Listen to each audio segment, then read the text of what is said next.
네, 전날 관세 관련한 불확실성을 어느 정도 소진하면서 급등 나왔던 증시, 오늘도 상승 탄력을 이어가려는 움직임, 노력을 보였는데요. 그러나 소비가 다시 한번 발목을 붙들면서 상승폭이 크게 나오지는 못했습니다. 네, 또 여기에 산업재해 기초가 되는 구리 가격까지 급등하면서 소비자들뿐만 아니라 기업들이 안고 가야 되는 부담감까지 계속해서 올라가고 있는 상황인데요.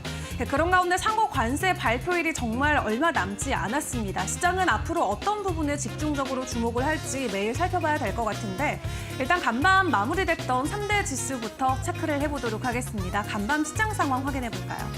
네, 미국 증시 지난 밤에는 변동성이 조금 있었습니다. 일단 3대 지수 마감 상황부터 확인해보면 다우 그리고 S&P 500이 강보 합선에서 마무리가 됐고요. 오늘 엔비디아를 제외한 기술주는 일제히 상승이 나왔습니다. 그렇다 보니까 나스닥, 기술주 중심의 나스닥은 0.5% 가까이 상승폭이 다른 지수 대비해서는 조금 더 컸고요. 18,271선에 마무리가 됐습니다. 오늘 장 초반 이날 오전에는 사실 상승세로 출발을 했습니다만 미국에서 소비 지표가 다시 한번 위축된 부분이 확인되면서 하락으로 전환을 했고요. 장중에 변동성을 조금 보였습니다. 상승과 하락을 반복하던 증시가 막판에는 결국 보합 수준에서 거래 마치는 모습이었습니다. 그러면 이날 나온 소비자 신뢰지수 먼저 확인을 해보죠. 사실 4주 전에 시장의 기나긴 하락세를 촉발했던 가장 단초, 첫 원인이 바로 이 소비자 신뢰지수였습니다.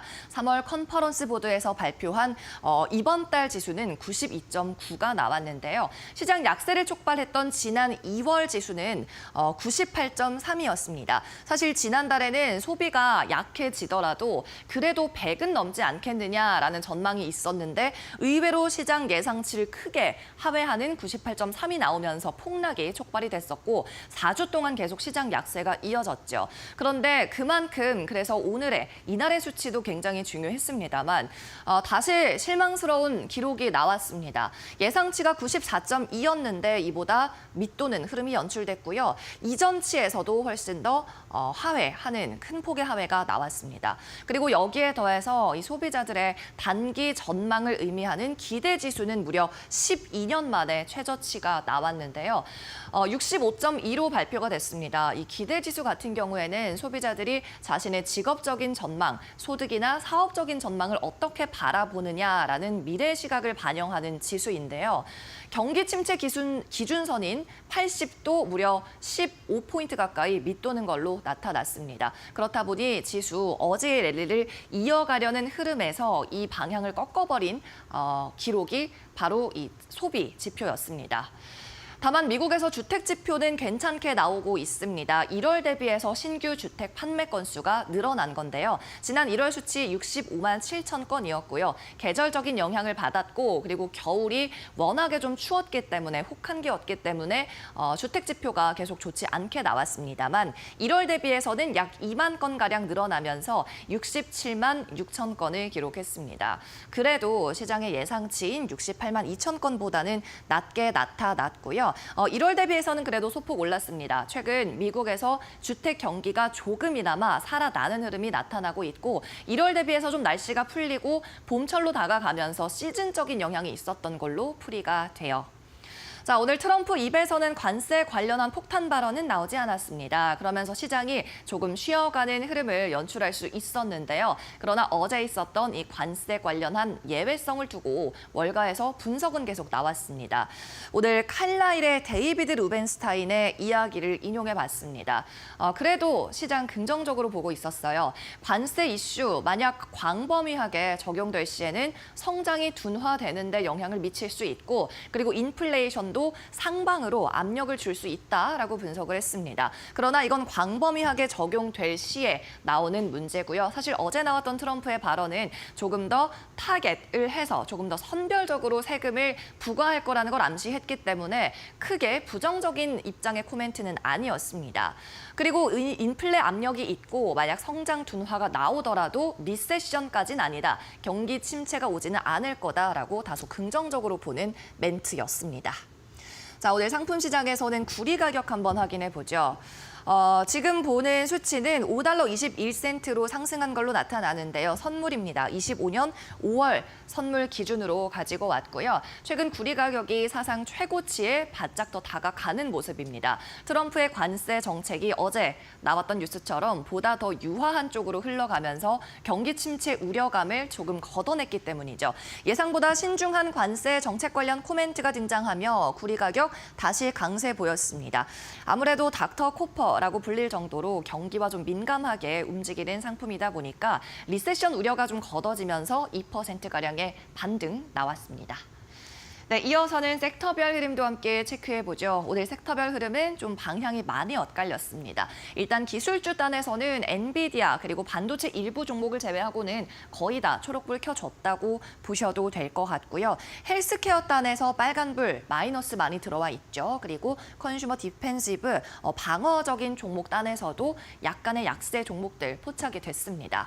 자, 아마존이 오늘 1% 상승했고요. 테슬라가 M7 종목들 가운데 가장 높은 상승률 보이면서 3% 반등 성공했습니다. 메타, 구글, 애플 모두 1%대 상승 나왔고 마이크로소프트가 상승폭이 작았네요. 0.5%대에서 마감한 모습. 엔비디아는 이틀 전에도 M7 주식 가운데 유일하게 하락으로 마감했는데 이날도 유일하게 빨간불을 켰습니다. GTC 2025 이후로 흐름이 상방으로 강하게 잡히지는 못하는 모습이 확인되고 있어요. 그리고 이번 주에 가장 좋은 퍼포먼스를 보이는 것은 에너지 주식이 되겠습니다. 네, 계속해서는 종목별 흐름도 체크해보죠. 먼저 M7 빅테크입니다. 테슬라가 오늘 3% 넘는 상승에 성공했는데요. 뉴스트리트 리서치에서 최근 테슬라에 관한 우호적이지 못한 관점이 넘쳐나고 있는 월가인데 뉴스트리트에서는 좋은 관점을 줬습니다. 나쁜 분기, 그러니까 실적이 나빠지는 분기는 이미 지금 주가에 선반영이 다 돼 있다라고 이야기를 하면서 지금은 바닥에서 건져 올릴 수 있는 타이밍이다. 매수 가능하다고 평가했습니다. 목표 주가는 465달러까지 꽤 높게 제시를 했고요. 그리고 앨런 머스크의 정치적 행보로 인해서 테슬라의 브랜드 가치가 추락하고 있는 것에 대해서도 과하다고 코멘트를 했고 중국 소요가 여전히 높기 때문에 이 같은 정치적인 이슈는 지난 2022년에 트위터 인수 관련했을 때처럼 부정적인 영향, 판매에 크게 영향을 미치지는 않을 것이고 지나가는 이슈가 될 거다라고 평가했습니다. 다음 엔비디아입니다. 0.6%가량의 하락 나왔는데요. 모건 스탠리에서 엔비디아의 AI 반도체 칩인 H20의 수요가 여전히 강하다라고 마찬가지 긍정적인 코멘트 줬습니다. 그리고 중국에서 AI 관련해서 정부 수준의 지출이 늘어나고 있는 데 관해 이 투자에 수혜를 받을 종목이라고도 이야기했죠. 4월이 포함되는 분기에도 마찬가지 수요가 강할 거라고 평가했습니다. 다음 알파벳입니다. 1.78%의 마찬가지 다른 기술주들과 함께 상승 나왔는데요. 구글의 양자를 담당하고 있는 임원이 이 양자 기술 상용화가 되고 응용 기술이 되는 데에 5년 정도 걸릴 거라고 이야기했습니다. 특히 양자 기술이 기존 컴퓨터로 해결할 수 없는 응용 기술 분야를 해결하는 데까지 5년 정도면 충분한 시간이다라고 코멘트했습니다. 네, 계속해서 빅테크 외 종목도 한번 이슈 보시죠. 비아디입니다. 지난번 소개해드렸을 때 슈퍼차저보다도 훨씬 더 빠른, 그러니까 휘발유로 충전하는 것과 같은 속도의 전기차 충전 기술을 내놨다라는 말씀을 드렸는데요. 그런 비아디가 이번에 연간 매출이 1,000억 달러를 돌파하면서 테슬라의 수준을 능가했다는 보도가 나왔습니다. 테슬라 연간 매출은 997억 달러 수준인데 비아디에서 1,000억 달러 기록하면서 이를 돌파했습니다. 회사 측에서는 하이브리드 관련 자동차의 매출이 늘어나면서 호실적을 냈다고 평가했어요. 다음은 KB홈입니다. 반대로 실적이 시장 예상치에 부합하지 못하면서 하락 나왔습니다. 시장 예상은 매출이 15억 달러를 기록할 거라고 봤는데 실제로는 13억 9천만 달러 기록했고요. 또 주당 순이익도 1달러 50센트를 넘길 거라고 예측했지만 실제로는 1달러 49센트에 그쳤습니다. 매출도 순이익도 모두 월가의 예상치를 하회하면서 주가는 하락 마감했습니다. 다음 트럼프 미디어입니다. 트럼프가 애용하는 본인의 SNS 트루스 소셜의 모회사죠. 이날 8%가량의 상승이 나왔는데요. 크립토닷컴과 손을 잡고 관련 ETF 상품을 출시한다는 발표를 했습니다. 이 크립토닷컴 측에는 해당 상품을 2025년 후반부터 운용할 거라고 계획하고 있고요. 해당되는 증권, 이 ETF를 구성하는 증권은 보통 이 비트코인이나 가상자산 관련 증권이거나 또는 메이드 인 아메리카, 즉 에너지 등의 증권이 포함될 것으로 예측이 되고 있습니다. 트럼프 미디어 8% 넘는 상승으로 마감했습니다. 네, 다음 종목 보겠습니다. 모빌아이입니다. 9%가량의 급등이 나왔는데요. 폭스바겐 측에서 같이 협력하겠다는 발표를 했습니다. 자율주행 관련주인데요. 폭스바겐 측이 ADAS, 첨단 운전자 보조 시스템이죠. 여기에 더해서 자율주행 쪽에서도 관련 기술 발전을 위해 모빌아이와 협력하겠다고 발표하며 9% 급등세 이끌어냈습니다.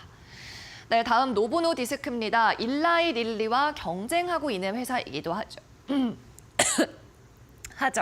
이 비만 치료제 시장에서는 계속 좀 경쟁이 죄송합니다. 강화되고 있는 상황인데요. 중국 기업으로부터 비만 치료제를 확보했습니다. 일라이 릴리를 겨냥한다고 하는 분석이 나오고 있고요. 2% 마이너스로 마쳤습니다. 네, 지금까지 미국 증시 마감 상황 알아봤습니다.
네, 간밤에 있었던 주요 외신 헤드라인 함께 확인해보는 머스너5 시간입니다. 간밤에도 관세에 관련된 이슈들이 시장에 나오긴 했습니다만 3대 지수가 크게 움직임을 보이진 않았습니다. 어제 이어서 오늘도 상승 마무리가 된 가운데 오늘 발표됐던 주요 경제 지표부터 점검을 해보도록 할 텐데요. 컨퍼런스 보드가 공개하는 소비자 신뢰지수가 발표가 됐는데 3월 들어서 미국 소비자들의 심리가 급격하게 악화된 것으로 확인이 됐습니다. 특히 단기 전망을 반영한 기대지수도 12년 만에 가장 낮은 수준까지 떨어졌는데 지금 3월 미국의 소비자 신뢰지수가 92.9로 2월 대비해서도 7.2포인트 하락한 것으로 확인이 됐고요. 4개월 연속 하락세일 뿐만 아니라 전문가들의 추정치보다도 낮은 수치가 공개가 됐습니다. 단기 전망을 반영한 기대지수도 9.6포인트 하락한 65.1을 기록했는데 이는 무려 12년 만에 가장 낮은 수치였고요. 일반적으로 경기 침체를 예고하는 기준선인 80을 크게 밑돌기도 했습니다. 또 현재 사업 노동시장 상황에 대한 소비자 평가를 반영한 현재 상황 지수도 134.5로 3.6포인트 하락하면서 말 그대로 미국 소비자들의 심리가 꽁꽁 얼어붙어 있는 상황을 확인을 해볼 수가 있었는데요. 이런 상황을 놓고 컨퍼런스 보드의 수석 이코노미스트는 최근 몇 달 동안 비교적 견고했던 미래소득에 대한 낙관론이 사실상 사라졌고 이 경제와 노동시장에 대한 우려가 개인 상황에 대한 평가까지 영향을 미치기 시작했다라고 이야기를 했습니다. 그리고 여기에 주식시장에 대한 기대도 급락했는데 앞으로 1년 동안 주가가 상승할 것이다라고 대답한 비율이 37.4%로 2월보다도 10%포인트 감소했고요. 23년 말 이후로 처음으로 이렇게 부정적인 전망이 우세해지고 있는 상황입니다. 뿐만 아니라 고용 시장에 대한 전망도 계속해서 악화되고 있는데 이렇게 무역 갈등과 고용 불안이 만든 심리적인 불황 상황이 시장에서는 굉장히 큰 리스크로 자리매김을 하고 있는 모습입니다. 다만 어제 트럼프 대통령이 관세와 관련해서 약간의 우호적인 발언을 해줬던 게 어제 증시 그리고 오늘 증시에게까지도 긍정적인 영향을 끼치긴 했는데요. 그럼에도 불구하고 오늘 관세와 관련돼 또 추가적으로 새로운 소식이 보도가 됐습니다. 다만 트럼프 대통령의 입을 통해서 직접 나온 발언은 아니기 때문에 일단 시장은 관망세로 대응하는 모습을 간만 보였던 것 같고요. 해당 내용을 확인을 해보면 우리가 우려했던 것보다 더 큰 폭의 상호 관세가 진행될 수도 있을 것 같습니다. 트럼프 대통령이 해방일로 정한 다음 달 2일 상호 관세 발표를 하는데 이때 두 단계, 이 2단계 접근 방식의 새로운 관세 체제를 도입하는 것을 검토하고 있다라는 내용이 파이낸셜 타임즈를 통해서 보도가 됐습니다. 트럼프 대통령이 대통령의 경제 비상대권을 부활시켜서 미 교역 상대국들에게 즉각적인 관세 부과에 나서는 한편 슈퍼 301조 등을 동원해서 외국의 교역 관행에 대한 조사를 동시에 진행한다는 보도가 나온 건데요. 만약 이렇게 진행이 되게 된다면 최대 50%의 관세까지도 가능한 상황이라고 합니다. 또 트럼프 대통령이 다음 달 2일 상호 관세를 발표하면서 수입 자동차에 곧바로 관세를 물릴 수 있다는 전망이 나오고 있는데 일단 어제 트럼프 대통령이 관세 연기 가능성을 시사하긴 했지만 아주 가까운 시일에 관세가 부과될 것이다라고 이야기를 했기 때문에 거의 비슷하게 발표될 가능성도 크다고 합니다. 이렇게 트럼프 대통령이 상호 관세 도입을 재확인하면서 미국이 이를 외국의 무역 관행을 미국에 유리하게 바꾸는 협상용으로 활용할 뜻이 있다는 점도 시사를 했지만 진짜 목적은 감세 재원 마련이라는 지적도 나옵니다. 만약 이게 협상용이 아니라 정말 미국이 감세 재원을 위해서 진행하는 거면 더 빨리 관세를 물릴 수 있는 방안을 찾는데 오히려 분주히 움직일 것이다라는 분석이 나오고 있고요. 이런 경우에는 상호 관세를 완화하려는 다른 국가들의 노력이 큰 성과를 내기 어려울 것으로 보여집니다. 이제 시장은 글로벌 공급망 충격이나 수출주 중심의 기업 실적 둔화 그리고 인플레이션 압력까지 더해지면서 위험 자산을 향한 이 투자자들의 소비 심리가 크게 위축될 수가 있겠는데요. 일단 당장 다음 주에 시행되는 상호 관세 어떻게 발표가 될지 계속해서 시장 상황 면밀하게 주시해 보시는 게 중요할 것 같습니다. 그런 가운데 AI 반도체, 이 AI 확산 규칙을 놓고 트럼프 대통령의 규제안이 불편한 기업들도 상당히 많죠. 그렇다 보니까 주요 기업들이 완화 요구를 일제히 요청하고 있다고 합니다. 과연 들어줄지는 모르겠습니다만 해당 부분에 대한 리스크가 사라지게 된다면 AI 산업에게는 나름 긍정의 호재로도 충분히 작용할 수가 있겠는데요. 일단 트럼프 대통령이 취임하고 나서 기존의 바이든 행정부가 진행하고 있었던 반도체와 관련된 규제안들을 모두 없애고 새롭게 AI 확산 규칙을 내놓았습니다. AI 확산 규칙에 따르면 미국 정부는 유럽 일부 국가와 일본이나 한국, 대만 등 총 19개 국가를 1그룹으로 지정하고 이들 국가에 한해서만 엔비디아의 AI 칩을 자유롭게 수입할 수 있도록 내용을 만들었는데요. 다만 트럼프 정부가 이 규칙을 원안대로 시행을 하게 된다면 전 세계 다수 국가들의 디지털 인프라 계획이 흔들릴 수가 있겠고요. 그리고 엔비디아의 수출도 줄어들 수가 있겠습니다. 뿐만 아니라 해외에서 공격적으로 사업을 확장하고 있는 오라클에게도 큰 타격을 줄 수가 있는데 트럼프 정부로서는 미국 하드웨어에 대한 접근성을 지정학적 협상 도구로 활용할 수 있기 때문에 이러한 방안을 내놓았을 것이다라고 시장은 분석을 하고 있습니다. 이에 가장 큰 타격을 입게 될 엔비디아와 오라클 같은 경우는 트럼프 정부의 규칙을 완전히 철회하고 새로운 규제 절차를 만들 것을 요청한 것으로 외신을 통해서 간밤 보도가 됐는데요. 이 엔비디아는 이 같은 제한이 전 세계를 오히려 중국의 대체 기술로 이끌고 미국 안보에 대한 이점도 제한적이게 만들 것이다라고 주장을 하고 있습니다. 다만 반대로 트럼프 정부의 관계자들 같은 경우는 규칙은 간소화하되 되려 더 강화할 수 있다라는 의사를 밝혔다라고 하는데 시장이 단기적으로 타격을 받을 수는 있겠습니다만 규제와 관련돼서 좀 완화의 목소리가 나와준다면 AI 산업 안에서도 차별화되는 움직임이 나올 수 있기 때문에 해당 부분에 대한 내용도 계속해서 지켜보시죠. 자, 그런 가운데 테슬라 같은 경우는 2월 유럽 판매량이 다시 한번 급감했다라는 데이터가 공개가 됐습니다. 되려 유럽 안에서 같은 기간 동안 전기차의 판매량은 30%나 급증했다고 하는데요. 테슬라를 향한 판매량만 40%가 감소한 게 데이터를 통해서 확인이 됐습니다. 일단 지난 2월에도 1월에 이어서 전년 대비는 43%의 테슬라 판매량의 급락이 확인이 됐습니다. 2월에 총 16,888대 신차를 등록했다라는 내용이 공개가 됐는데 일단 유럽 안에서 전체 신차 판매량 같은 경우도 3.1% 감소하긴 했지만 이 전기차 판매 같은 경우는 되려 31% 급증한 것으로 집계가 됐습니다. 한마디로 유럽 안에서 신차 구매에 전기차 교체 흐름이 뚜렷해지는 시기다라는 분석이 나오고 있는데 이 테슬라 같은 경우는 개량된 모델 Y의 인도를 앞두고 일론 머스크에 대한 여러 가지 리스크라던가 혹은 미국의 나토 탈퇴 발언 등으로 유럽 안에서 큰 반발을 사고 있는 상황이죠. 그렇기 때문에 이러한 반감이 유럽 내 테슬라 판매에 대한 영향으로 이어지고 있다라고 굉장히 많은 사람들이 분석을 하고 있습니다. 다만 새로운 모델 Y 판매가 포함되는 테슬라의 3월 판매 실적이 나올 경우 정말로 머스크에 대한 리스크가 테슬라 매출에 영향이 있었는지에 대한 부분을 명확하게 확인을 해볼 수가 있겠는데요. 그 전까지는 여러 가지 좀 불확실성이 있다 보니까 데이터가 크게 변동될 수 있다는 점은 주의를 해보시는 게 좋겠습니다. 그런 가운데 중국 전기차 1위 제조사인 비아디 같은 경우는 지난해 테슬라를 제치고 세계 전기차 매출 1위 기업에 올라선 것으로 데이터가 확인이 됐습니다. 이렇게 연간 기준으로 비아디가 테슬라 매출을 앞선 건 처음인 것으로 확인이 됐는데요. 비아디는 지난해 매출액이 전년 대비 30% 가까이 증가했다라고 합니다. 다만 월가 일부에서는 테슬라에 대한 브랜드 이미지 손상이 과도하다라는 분석도 내고 있습니다.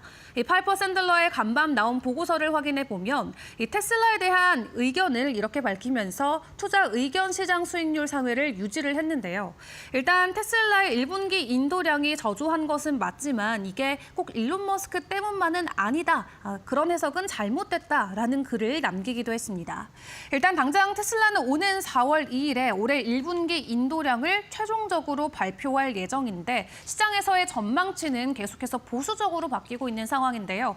투자자들이 체감하고 있는 테슬라의 주가 과연 적정한 수준인지 4월 2일에 발표되는 1분기의 판매 대수를 같이 확인을 해보시죠.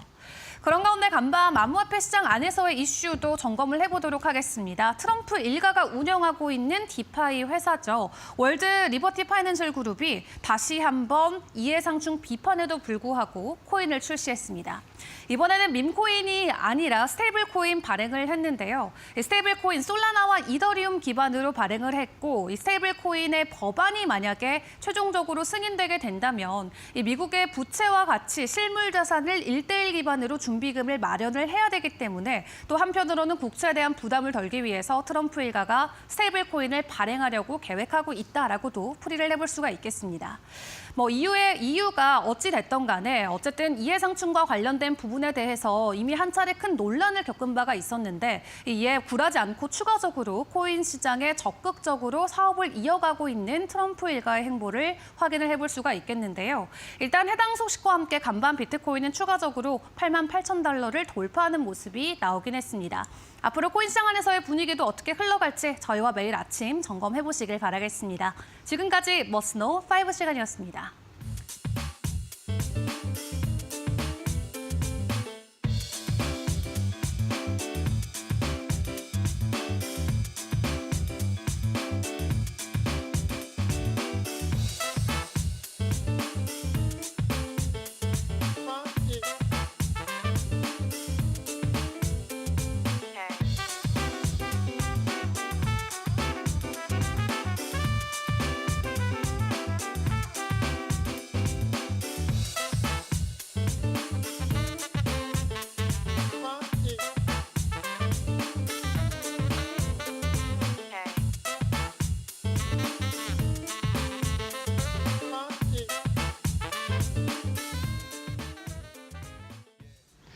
네, 강민정의 사인 시작합니다. 오늘은 어제 말씀드렸던 대로 관세 관련한 이슈를 다뤄보려고 합니다.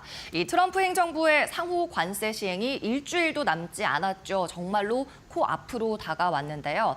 그런데 트럼프가 관세 시행을 코앞에 두고 또 입장을 뒤집었습니다. 지난 주말에 유연성을 발휘하는 건 중요하다라고 말한 데 더해서 또 어제 같은 경우에는 상호 관세를 시행은 하는데 산업 관세는 여기에서 빼줄 것처럼 이야기를 했죠. 암시를 하는 멘트를 했습니다. 보복 관세는 그대로 시행하는데 상호 관세는 산업 관세는 빼줄 수 있을 것처럼 이야기를 한 거죠. 보복 관세와 산업 관세의 차이부터 한번 확인해 보겠습니다.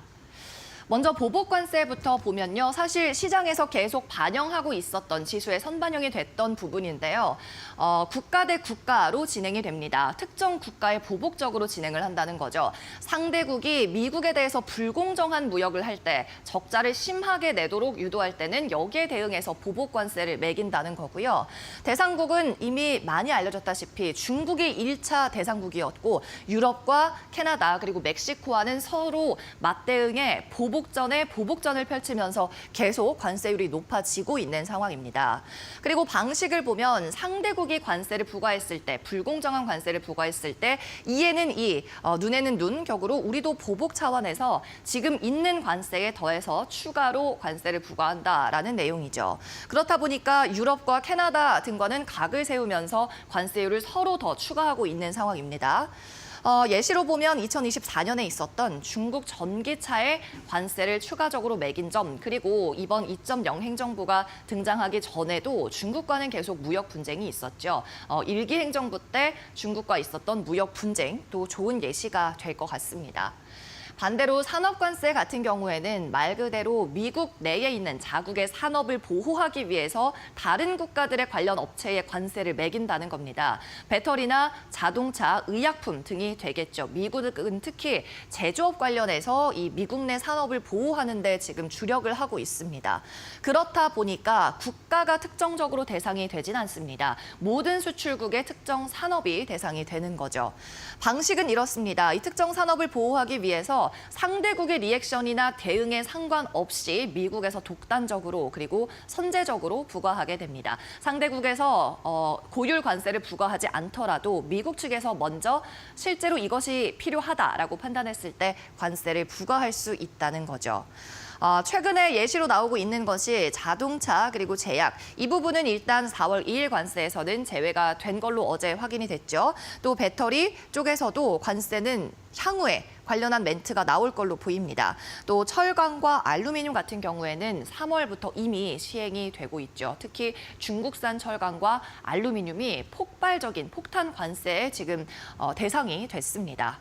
자, 이렇게 4월 2일에 시행이 확정된 것은 보복관세입니다. 특정 국가들에는 예외 없이 시행하겠다고 밝혔고요. 다만 연기된 걸로 추정이 되는 항목은 어제 말한 자동차 그리고 제약 쪽입니다.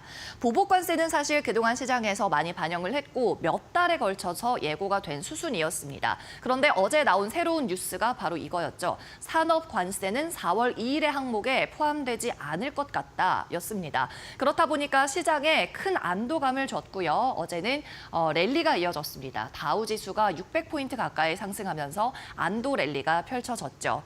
그러나 불확실성도 있습니다. 자동차 그리고 의약품에 대해서는 트럼프가 조만간 빠른 시일 내에 확정해서 발표하겠다고 이야기를 했죠. 즉 언제든지 다시 박스 안에서 꺼내져서 재논의 될 가능성이 있는 겁니다. 즉 시장은 아직까지 혼란을 가지고 있고 불확실성도 있다고 봐야 되겠습니다. 네, 다음 장 보시죠. 그리고 월스트리트 저널에서는 사실 어제 도널드 트럼프 미국 대통령의 입에서 이 코멘트가 나오기 전에 어느 정도 예상을 했었습니다. 산업별 관세, 그러니까 자동차, 제약, 반도체, 목재 등을 포함하는 산업 보호 관세는 4월 2일에 함께 발표되지 않을 가능성이 높다. 어느 정도 유연성 있게 대처할 가능성이 높다고 앞서 보도가 나왔고요. 또 어제 트럼프가 제외를 할 거라는 걸 암시하는 코멘트를 한 뒤에 블룸버그에서도 이렇게 분석했습니다. 전 세계를 대상으로 한 전면적 관세 공세가 나오기보다는 선별적인 대응, 타겟티드된 형태가 나올 가능성이 높다고 분석을 한 거죠. 그렇다면 이제 선별적인 대응이 나온다면 이 타겟에 해당하는 국가가 어디인지가 중요할 텐데요. 사실 이 부분에 대해서도 미국의 주요 인사들이 여러 번의 인터뷰를 통해서 힌트 아닌 힌트를 줬습니다. 미국의 스콧 베센트 재무장관이 이런 이야기를 했었죠. 우리가 더티 15라고 부르는 국가들이 있다. 그런데 이 더티 15 국가들이 미국 제품에 상당한 관세를 부과하고 있다. 이뿐 아니라 이들은 비관세 장벽도 높게 매기고 있는 걸로 확인된다는 말이었습니다. 더티 15 국가라는 것은 미국에 수출을 하는 기업들, 대미 무역을 하고 있는 기업들 가운데서 미국을 대상으로 불공정한 무역을 하고 있는 15%의 국가들을 의미합니다. 그리고 이들이 관세뿐 아니라 비관세 장벽도 높다는 이야기는요. 이 비관세라는 것은 세금은 아니지만, 관세는 아니지만 세금에 상당하는 부분의 효과를 주는 것을 의미합니다. 예를 들어서 미국 제품에는 보조금을 지급하지 않는다거나 미국 기업에는 다른 기업들에 주는 혜택을 적용하지 않는다는 거죠. 즉 세금을 때리는 건 아니지만 가격이 인상될 수 있는, 미국 제품의 가격이 높게 책정될 수 있는 효과를 유발한다는 겁니다. 이 더티 15 국가들이 미국 제품의 관세뿐 아니라 비관세도 높게 매기고 있다고 겨냥을 한 건데, 그래서 더티 15 국가들이 어떤 국가들이 될 것인가가 중요한 상황입니다. 그리고 우리가 또 유추해 볼 수 있는 것은요. 당연히 대미 무역에서 흑자를 많이 내고 있는, 미국에 적자를 안겨주고 있는 15%의 국가가 되겠죠. 그리고 무역 적자 상위 10개국 가운데서는 한국도 포함이 됩니다. 최근에 무역 분쟁을 계속 벌였던 유럽연합, 중국, 캐나다, 그리고 멕시코도 여기에 포함이 되고요. 한국이 포함이 되어 있기 때문에 우리나라 정부에서도 촉각을 곤두세우고 이 더티 15 목록에 우리나라가 포함이 될지를 주시하고 있는 상황입니다. 네, 트럼프 어제 있었던 기자들과의 인터뷰 내용을 조금 세세하게 정리해보면 이렇습니다. 기자들이 먼저 이렇게 물었습니다. 4월 2일에 관세, 상호 관세 정책이 시행이 되는데 이때부터 산업별 관세도 시작이 되느냐라고 물어봤는데요. 트럼프가 말을 바꿨습니다.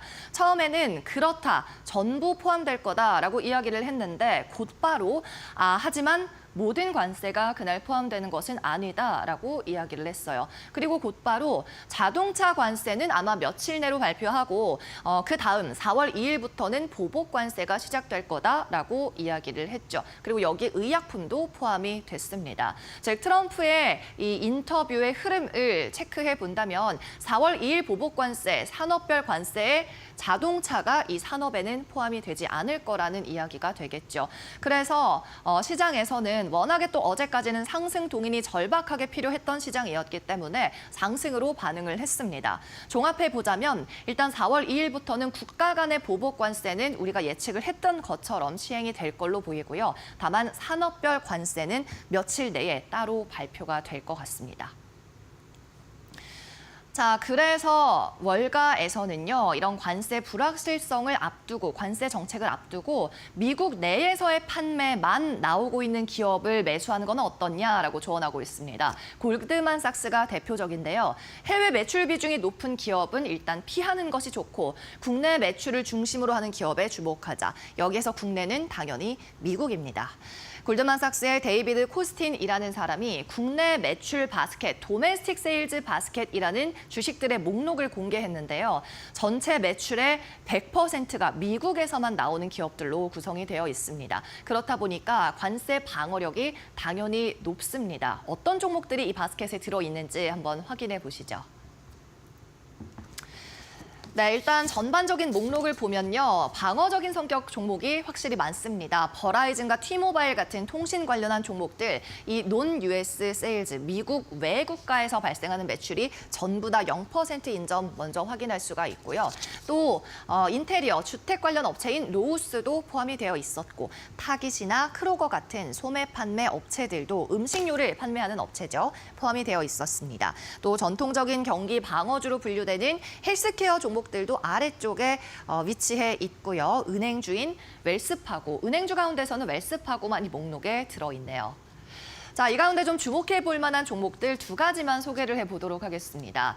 일단은 타깃과 함께 크루거가 포함되어 있는 점이 의외였습니다. 미국의 2위 슈퍼마켓 체인이죠. 타깃과 비슷하게 먹거리나 이 생활 필수품, 그러니까 경기 불황 시에도 반드시 소비해야 하는 꾸준한 소비가 있는 기본 소비 쪽에 비중을 싣고 있는 기업입니다.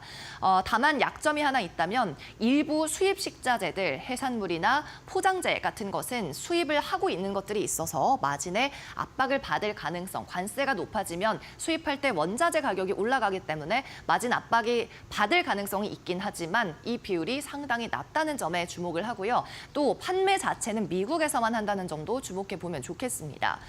물론 브랜드력이 굉장히 높고 미국에서 인지도가 높은 타깃 같은 경우에도 포함이 됐는데 타깃의 약점은 더 큽니다. 판매 제품을 제조해 오는 국가들이 해외에 위치해 있기 때문이죠. 해외에서 수입해 오면 관세가 높아졌을 때 마찬가지로 약점이 될 수밖에 없어서 크로거가 조금 더 눈길이 갔던 것 같네요. 네, 다음 종목도 확인해 보겠습니다. 웰스파고인데요. 미국의 4대 은행에 해당이 되고요. 금융 서비스를 담당하고 있는 대기업입니다. 웰스파고도 마찬가지로 다른 은행주들처럼 관세율에 직접적인 타격을 받지는 않습니다. 물론 해외 브랜치를 보유하고 있긴 하지만 여기에서 나오는 매출은 미미한 수준이죠. 상품의 수출입과 연관이 아예 없기 때문에 관세 영향을 덜 받을 수밖에 없다는 분석인데요. 다만 웰스파고 다른 은행주들과 마찬가지 약점 가지고 있습니다.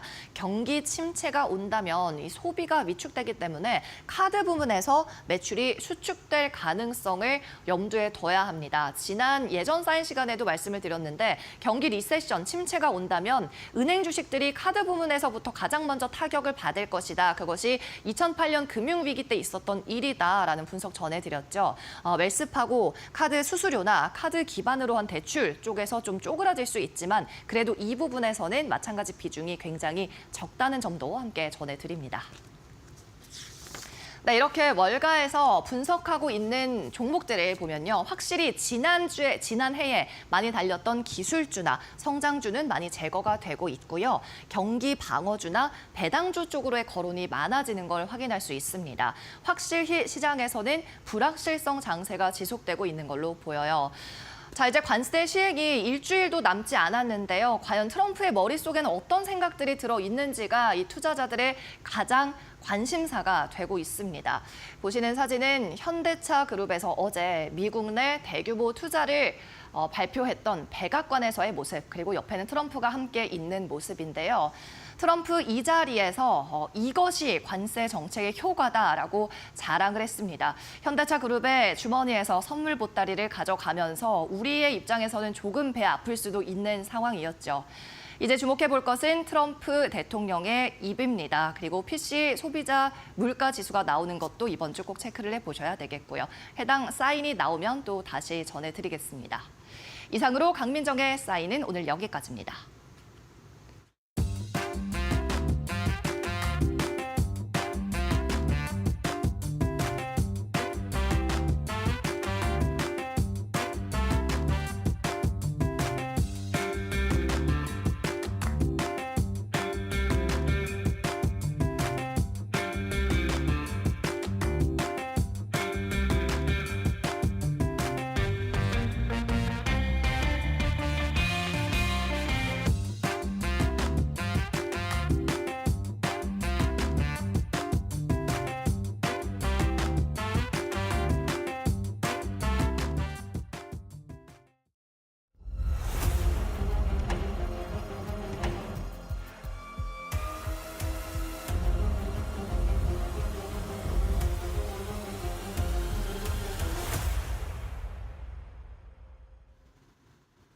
안녕하세요. 매니터코 신일섭입니다. 오늘의 주제는 컨퍼런스 보드 소비자 심리지수 급락, 매코믹 실적 발표입니다. 방금 들어오기 전에 제가 속보로 그 중국이 베네수엘라 원유 수입을 전격 중단했다는 소식을 속보로 한 줄짜리를 봤는데 지금 뭐 정확히 긴 기사는 못 봤는데 진짠가요? 그러면은 지금 요즘에 뭐 우리나라가 사실 뭐 미국 뉴스를 더 많이 다루는 경향이 있긴 하거든요. 근데 그렇다고 치더라도 시진핑이나 중국의 어떤 발언이라던가 이런 것들이 굉장히 잠잠하지 않나요? 생각보다. 그런데 지금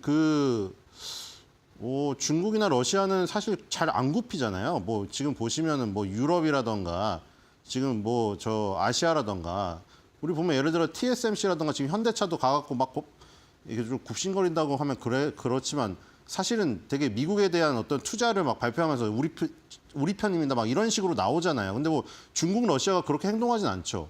푸틴도 뭐 지금 뭐 협상을 했다고는 하지만 사실상 우크라이나에서 발 뺀 건 하나도 없고 시진핑도 뭐 적극적으로 나서가지고 뭐 대응 얘기를 한 적이 없거든요.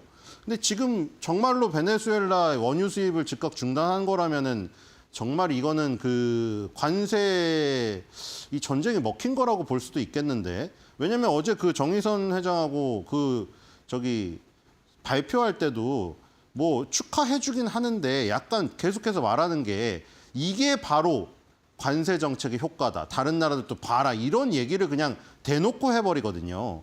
그렇기 때문에 이 중국의 베네수엘라 수입 그 원유 수입 즉각 중단이 그러니까 결국에는 20% 관세 부과가 있는데 플러스 25%를 해버리겠다는 거 아니에요? 중국이 대표적으로 베네수엘라 원유를 쓰거든요. 우리나라 같은 경우에는 두바이 원유를 쓰고 있는데 그러니까 베네수엘라 원유를 쓰는 것이 트럼프는 굉장히 싫죠.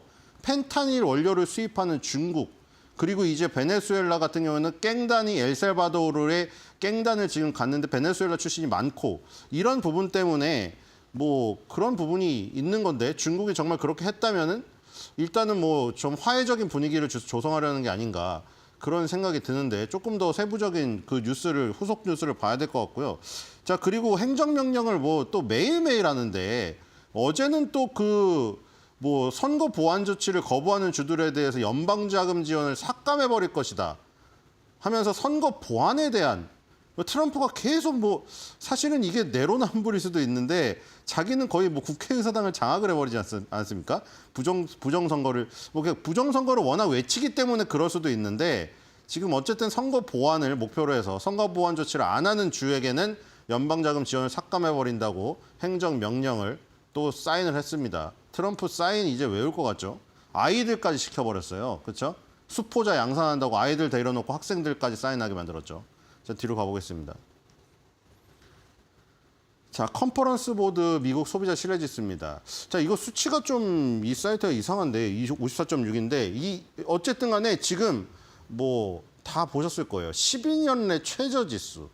그러니까 이게 종합 지수가 있고 지금 현재 지수가 있고 미래에 대한 기대 지수가 있거든요. 지금 굉장히 지금 안 좋게 나왔다. 근데 이 소비자 그 설문조사죠. 설문조사가 대표적으로 두 개 있잖아요. 컨퍼런스 보드의 미국 소비자 신뢰 지수가 있고 미시간 대학교에서 하는 소비자 심리 지수가 있어요. 근데 그 신뢰 지수냐 심리 지수나 그 타이틀 제목이 다른 것도 있는데 그 공통적인 거는 어쨌든 설문이라는 거죠. 이거는 물론 3,000 가구 대상으로 하고 미시간 대학교는 500, 600개 하기 때문에 이게 뭐 표본이 더 많을 수도 있는데 이 지금 어쨌든 간에 세부적인 항목은 조금 차이가 있지만 미래에 대한 자신감을 물어보는 거잖아요. 그러니까 우리가 가계랑 기업이라고 경제 주체를 또 크게 나눌 수가 있는데 이거는 가계에다 물어보는 설문조사죠. 우리가 기업에다 물어보는 설문조사는 대부분 월 초에 중요하게 발표되잖아요. ISM에서 발표하는 ISM 제조업 서비스업 설문 PMI 지수가 제조업에 종사하는 그리고 서비스업에 종사하는 그 기업의 담당자들한테 그러니까 기업에다 물어보는 거잖아요. 그리고 S&P는 주체만 다른 거지 그것도 기업에다 물어보는 거고. 그러니까 ISM과 S&P라는 대표적인 기업인에게 물어보는 설문조사가 있고 컨퍼런스 보드랑 미시간 대는 가게 구성원한테 물어보는 설문조사잖아요. 근데 어쨌든 그게 뭐예요? 가계랑 기업이 미국에 대한 향후의 경제에 대한 자신감이 얼마 정도인가 척도를 지금 그 가늠해 보는 거죠. 근데 가계의 자신감이 12년 내 최저치로 추락을 한 거예요, 이게. 12년 내 최저치라고 하면은 12년 사이에 뭐가 있었어요? 가장 최근에 코로나 팬데믹이 있었잖아요, 2020년에. 12년 내 최저치라는 거는 그러면 2020년에 코로나 때보다 지금 안 좋다는 거예요. 소비자들의 마음이 코로나 팬데믹이라는 그 끔찍하고 가게 집 밖으로 못 나가는 상황 때보다도 소비자의 그 설문조사를 했을 때 이 심리 상태가 더욱더 안 좋다는 거니까 굉장히 최악의 상태인 거죠. 그러니까 이런 심리적인 상태를 나타내는 거. 아까 다시 종합해보면은 가게에다 물어보는 컨퍼런스 보드 소비자 신뢰지수, 미시간대 소비자 심리지수, 그다음에 기업에 물어보는 ISM, 그다음에 S&P의 각각 서비스업, 제조업, PMI 이런 것들은 심리를 물어보는 거기 때문에 정성적 데이터라고 하고 소프트 데이터라고 하는 거예요. 근데 지금 보시면은 소프트 데이터들이 다 안 좋잖아요. 지금 스탠다드 앤 푸어스에서 플래시가 먼저 나왔죠. 월 초에 항상 나오는 이 지금 실제치 전에 전망치나 속보치가 S&P에서 나오잖아요. 거기에서도 이제 제조업이 50 미만으로 지금 떨어지지 않았습니까? 서비스업은 조금 올라갔으나. 그래서 이제 이 본 데이터를 다음 달 초에 확인해 봐야 되겠습니다만 지금 어쨌든 제조업이 50 미만으로 떨어지고 가계에다 물어준 설문조사마저 안 좋으니까 지금 이렇게 되면 이제 소프트 데이터가 다 망가진 거예요. 그러니까 이게 실제로 지금 뭐 경제 활동에 따라서 수치가 찍힌 하드 데이터는 아닌데 문제는 지금 심리 상태가 완전 악화됐다는 걸 의미하는 것이죠. 그리고 이 심리 상태가 악화된 것이 실제 경제 활동으로 이어져 버리면은 그게 수치로 찍어서 하드 데이터가 돼 버리는 거예요.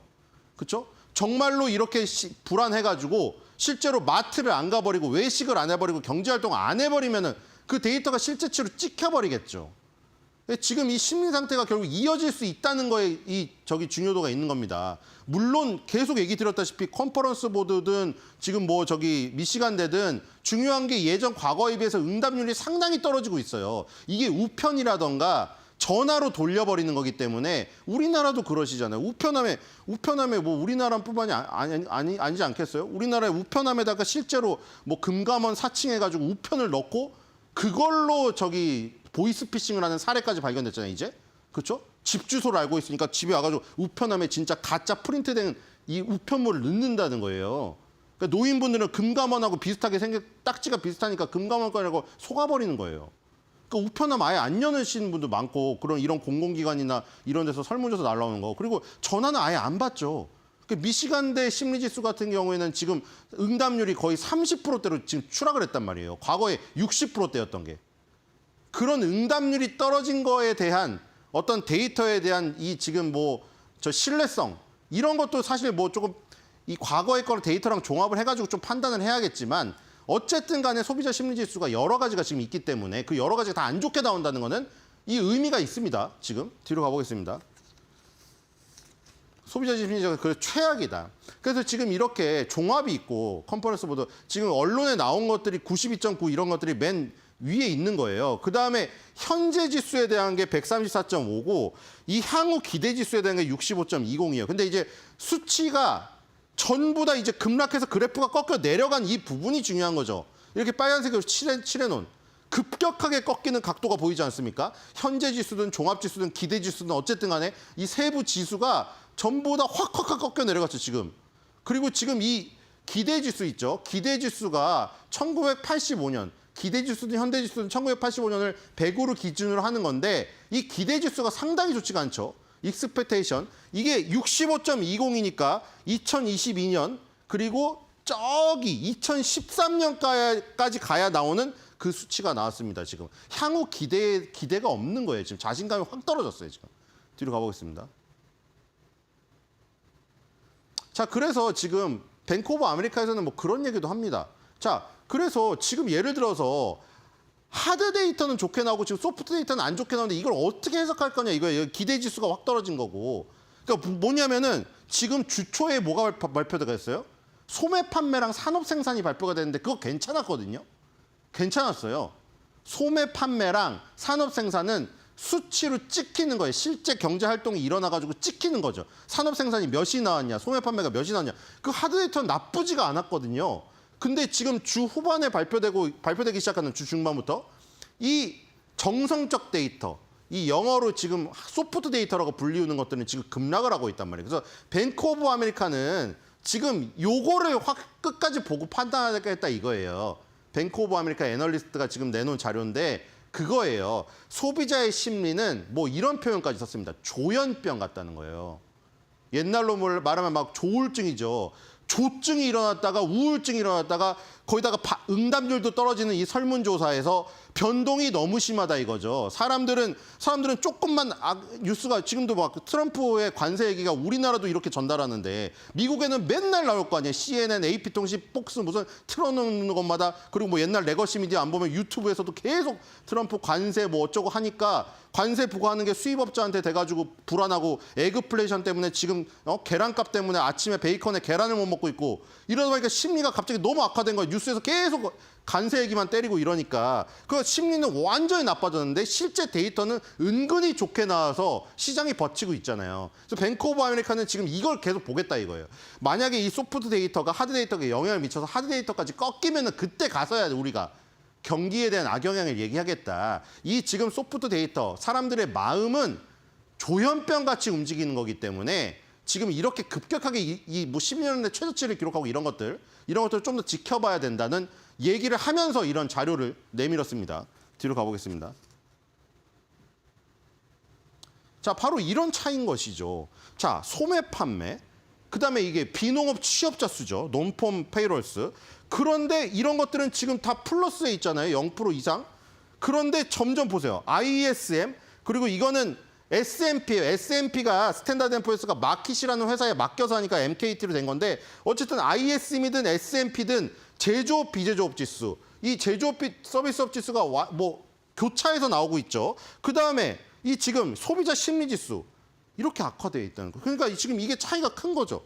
이 정량적 데이터는 좋은데 정성적 데이터는 완전 악화돼서 나오니까 이 아까 말한 이거잖아요. 여기는 기업에 물어보는 거, 이거는 가게에 물어보는 거. 어쨌든 설문조사죠. 지금 가게랑 기업에 물어보는 이 심리 데이터가 엉망진창이란 말이에요. 근데 실제로 이 정량적 데이터는 좋게 나온다. 이 해석을 뱅크 오브 아메리카는 그렇게 한 겁니다. 이런 거는 조현병 같은 지금 상황으로 흔들릴 수 있으니 저 지표를 지켜보겠다는 거예요. 실제로 찍히는 데이터를. 뒤로 가보겠습니다. 자, 실적 발표입니다. 이 지금 KB홈부터 장 후반에 월요일 후반부터 조금 적극적으로 나오기 시작했고요. 오늘 화요일 날 장 전에 나온 맥코믹을 보겠습니다. 자, 여러분들 집에 뭐 코스트코에서 산 맥코믹 후추 주방에 하나 있으신 분 꽤 있으시죠? 그 굉장히 뭔가 미국, 어렸을 때는 미국 제품 많이 썼잖아요. 향신료, 조미료, 혼합물, 조미료, 기타 풍미 있는 제품 제조하는 회사고요. 재무제표 괜찮고 배당을 많이 줍니다. 그리고 인기가 많아요. 오히려 좋은 거죠. 저 인기 없는 주식이 싫거든요. 맨날 PER 무슨 0.3배, 평생 0.3배예요.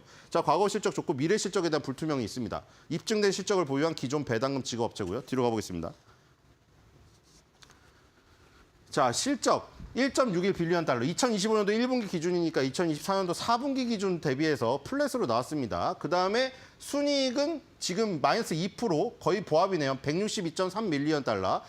주당 순이익도 마이너스 3%, 0.60 달러. 거의 변함이 없고요. 조정을 해주자 non-GAAP, GAAP 0.60으로 마이너스 5%. 선방했군요. 그렇죠? 선방했고요. 뭐 간단합니다. 그냥 간단해요. 소비재, 그다음에 플레이버 이렇게 나눠져 있고요. 반반으로. 그리고 이제 그 CEO가 한 말을 봅시다. 우리는 역동적인 환경을 관리하고 있기 때문에 기대에 부합하는 견고한 1분기 실적을 통해 올해를 시작하게 되어 기쁘다고 합니다. 그래서 2025년도 나머지 기간과 그 이후에도 이러한 모멘텀을 유지할 것이라고 자신감을 보였고요. 자, 이 목표 주가는 87달러인데 8.29만 오르면 목표 주가에 도달됩니다. 아까 인기에서 낮은 점수를 받은, 인기에서 높은 점수, 가치에서 낮은 점수를 받은 이유가 있죠. 이미 평균 컨센서스에 도달됐습니다. 주가가 잘 간다는 얘기예요. 가치에서 낮은 점수를 받았다는 게 PER이 높다는 게 오히려 가치에서 낮은 점수죠. 근데 인기가 많다는 거잖아요. 모더레이트 바이, 5바이, 3홀드, 1셀입니다. 자, 차트를 보겠습니다. 자, 일봉입니다. 일봉에서는 지금 전고점에 막혀 있죠. 저거 작년 10월 달 고점에 막혀서 계속 못 뚫는 모습이 있네요. 여기가 마의 벽이군요. 그렇죠? 여기 더블탑이라고 써 있네요. 쌍고점이죠. 쌍고점에서 막혀가지고 일단 밀렸어요. 뒤로 가볼게요. 주봉 월봉에서 비빌 때가 있으면 되겠죠. 자, 주봉 월봉에서 200주선 가고 50주선 사이에 완전히 끼어 있네요. 정말 답답하죠. 자, 뒤로 가겠습니다. 저기를 벗어나야 될 텐데. 아, 월봉도 마찬가지군요. 월봉도 지금 50개월선 밑에 지금 끼어 있죠. 자, 여기가 지금 관건이죠. 2022년에 여기를 이탈하고 나서 정말 답답한 흐름이죠. 지금 거기를 계속 뚫으려고 시도하던 게 일봉 주봉에서 그 고점으로 나타났던 겁니다. 여기를 돌파하려고 지금 몇 번을 쓰셨죠. 만약 여기 위로 올라가면 다시 대세 상승에 복귀하는 겁니다. 정말 안정적인 주식이거든요. 아까 베이컨, 에그 얘기했지만 거기 후추 풀어서 매일 먹고 소비를 해버리는 아주 좋은 이 아이템을 갖고 있는 회사라고 보시면 될 것 같습니다. 자, 맥코믹이 주요 아이템이 후추기 때문에 오늘 맥코믹에 후추를 넣어가지고 한 줄 매도평을 준비했습니다. 트럼프가 후추 할 때마다 전 세계가 캑캑.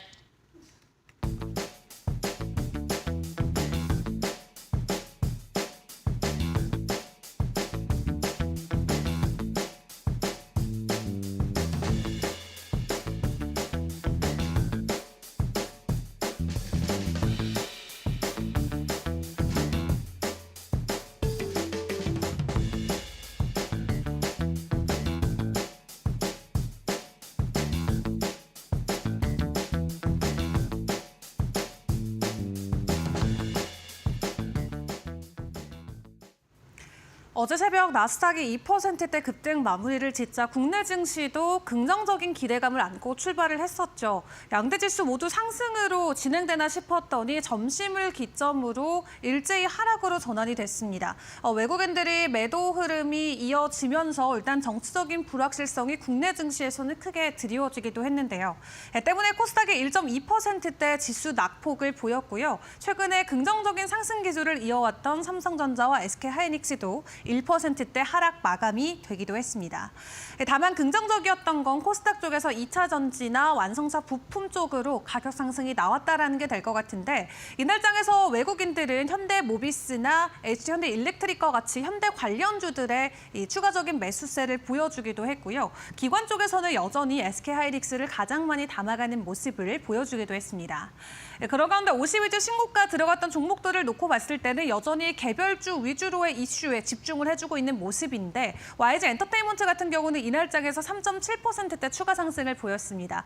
최근에 중국과 한국에 대한 우호적인 이 완화 기대감이 올라오고 있는 가운데 개별적으로 또 실적에 대한 기대감까지 함께 맞물리면서 최근에 조금씩 주가 상승이 나오면서 52주 신고가까지 돌파를 해줬네요. 자, 그렇다면 업황별로의 흐름은 어떠했을까요? 최근에는 이슈가 뚜렷해야지만 움직이는 시장의 분위기가 이어지고 있습니다. 어제 대표적으로 자동차 관련주들이 그러했죠. 현대차가 앞으로 4년 동안 미국에 30조 원 넘게 투자한다는 소식을 트럼프 대통령이 깜짝 발표를 했습니다. 그러면서 역시나 생각을 했던 것처럼 관련주들의 주가 상승이 이날장에서 크게 올라왔고요. 현대공학 같은 경우는 26%대 상승을 보였고 현대를 주요 매출처로 삼고 있는 관련 부품사들도 두 자릿수 이상의 급등세를 보였습니다. 지금까지 자동차 하면은 트럼프 관세와 관련해서 어떻게 보면은 최대 피해주로 꼽히기도 했는데 어제 트럼프 대통령이 직접적으로 현대를 언급하면서 이제 현대는 관세를 안 내도 된다라고 발언을 했던 게 관련 그룹주들과 관련 종목들에게는 상당한 힘이 되어줬던 하루였던 것 같습니다. 지속적인 추가 상승이 나올 수 있을지 일단 오늘 장에서도 지켜보시면 좋겠고요. 2차 전지 관련주들도 이날 장에서 상승을 보였습니다. 이 LG 에너지솔루션이 이 차세대 공정이라고 불리는 건식 공정 기술을 확보했다라고 이야기하면서 오는 28년부터 이 양상에 들어간다라고 하죠. 관련해서 LG엔솔의 주요 고객사인 지아이텍 같은 경우는 이날장에서 18% 급등하는 모습을 보였고요. 대진 첨단 소재도 8%대 주가 상승을 보였습니다. 그리고 어제 테슬라가 오랜만에 깜짝 반등에 성공을 해내자 2차 전지 관련주들도 전반적으로 해당 기조에 몸을 실어주는 모습이 나오기도 했고요. 또 정부 차원에서 2차 전지라던가 다른 산업들을 추가적으로 지원하기 위해서 국가의 지원금을 추가적으로 투자하겠다는 소식도 최근 2차 전지 관련주들에게는 긍정적인 상승의 요인이 되어주고 있습니다. 마지막으로 제약바이오 관련해서 특히 그 안에서도 FDA와 이슈가 있는 종목들 어제장에서도 강한 상승을 보였습니다. 혁신 치료제로 지정이 된다던가 등급 승인과 같은 여러 가지 재료들이 쏟아지고 있는 요즘인데요. 네이처셀 같은 경우는 이 줄기세포 치료제와 관련해서 미국 FDA가 혁신 치료제로 지정했다는 소식이 지난주에 전해졌는데 지금 연일 계속해서 시세가 나오고 있습니다. 어제도 다시 한번 상한가 안착하면서 52주 신고가 재차 돌파하는 모습이 나왔고요. 이 온코닉 테라퓨닉스 같은 경우도 어제 22%나 상승을 했는데 치료제 기술 이전과 관련된 소식 그리고 DR텍도 FDA로부터 시판전 허가 등급을 승인받았다는 소식이 전해지면서 두 자릿수 이상의 급등 흐름이 계속 이어지기도 했습니다. 자, 그렇다면 오늘 우리가 개장하기 전에 확인해 볼 이슈는 어떤 것들이 있을까요? 어제 시간에서 상한가 갔던 종목과 이슈부터 체크를 해보시죠. 어제 두 종목 함께 확인을 해볼 수가 있었습니다. 로스웰 같은 경우는 지난 한 해에 대한 실적이 긍정적이었다라는 기대감과 앞으로 성장에 대한 부분에 대한 기대 심리가 맞물리면서 시간 외에서 수급이 강하게 쏠렸고요. 전년도 대비 매출이 40%가 증가하고 영업이익도 34%의 개선세를 보였다고 합니다. 올 한 해도 성장 기대감이 여전히 존재하는 만큼 시간에서 변동성을 보였고 장중까지도 해당 흐름이 이어질지 같이 지켜보시면 되겠고요. 그리고 파라텍 같은 경우는 지금 경상북도 의성에서 산불이 지속되고 있는데 그러다 보니까 소화 장치에 대한 수요가 계속해서 급증하자 그에 대한 기대감으로 시간 외에서 상한가 안착을 했습니다. 오늘 장중에도 변동성을 보일지 같이 지켜보시죠. 자, 그리고 그 외 주요 이슈로는 지금 러시아와 우크라이나 이슈를 생각을 해볼 수가 있겠습니다. 전날 트럼프 대통령이 러시아와 무려 12시간 동안 통화를 했다라는 내용이 전해지면서 오늘 양국이 직접 발표를 한다라는 내용이 전해졌었죠. 최종적으로 내용을 확인을 해보니까 일단 해상 휴전과 에너지 시설을 공격하는 것을 금지하는 것만 놓고 합의를 진행했다고 합니다. 최종적으로 휴전이나 종전에 대한 내용이 전해지진 않았는데요. 다만 3년 동안 이어져 왔던 그 전쟁 종료에 대한 디딤돌이 될 수 있을 것으로 보여지면서 일부 기대감은 나올 수가 있겠습니다. 다만 여기에 조건이 달렸습니다. 러시아가 만약에 우리가 해제를 하기 위해서는 지금 진행되고 있는 제재들과 관련해서 완화되는 기조가 꼭 필요하다라고 이야기를 하는데 지금 스위프트망을 금지하고 있는 금융 제재라던가 또 농업 수출 관련과 관련돼서 이 제재를 해지해줘야만 공격 시설을 멈추는 금지에 합의하겠다라고 이야기를 하고 있습니다.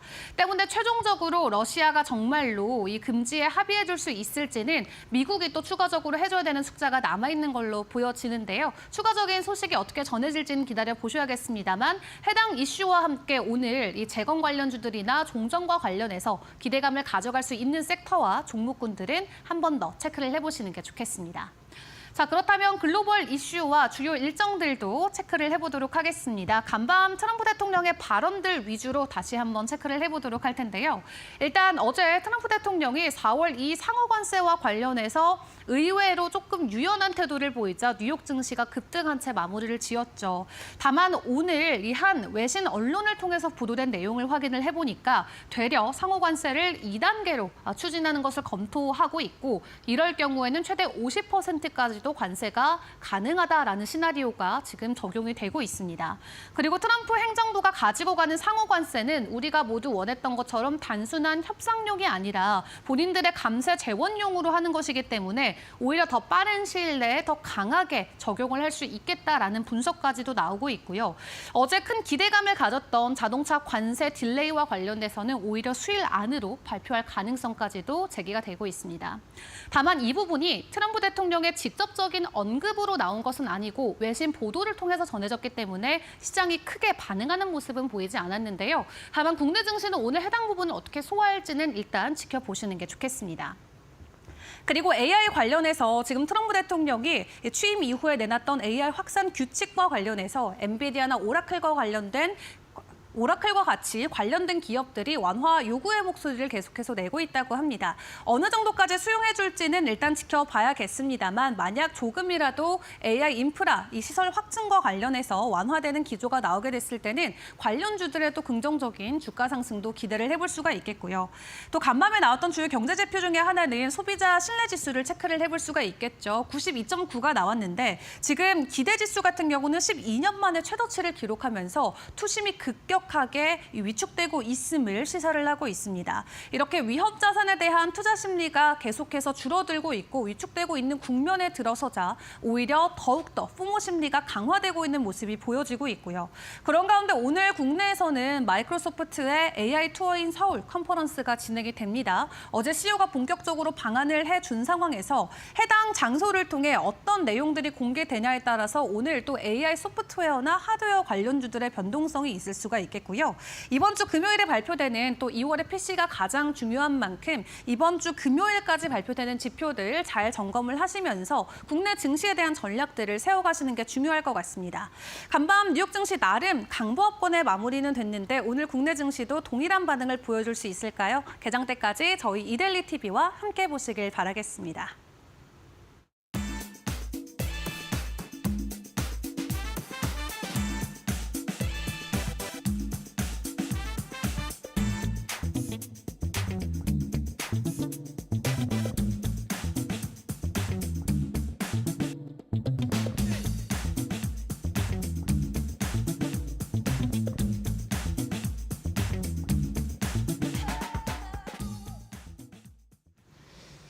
네, 뉴욕 증시 마감 상황 전해드리겠습니다. 오늘 3대 지수 보합권 내지는 상승권에서 마감했는데요. 전날 관세 관련한 불확실성을 일부 덜어내면서 급등했던 랠리를 오늘도 이어가고자 했던 증시 장 초반 상승했지만 이 같은 상승의 연속성을 붙잡은 것은 또 소비였습니다.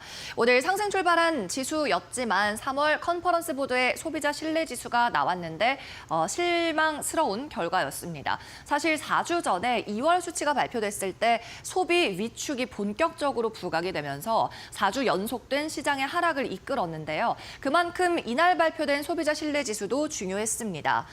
지난달에는 98.3 기록하면서 100을 하향 돌파하는 모습이었죠. 그리고 이번 달 시장 예상치는 94.2였고요. CB 소비자 신뢰 지수 실제로는 92.9가 나오면서 시장에 충격을 줬던 지난 2월 수치보다도 많이 떨어졌고요. 그리고 월가의 예상치보다도 소폭 하회하는 흐름이었습니다. 이렇게 소비자들의 심리는 계속 위축되고 있다는 걸 지표가 그대로 반영해주고 있는 상황이고요.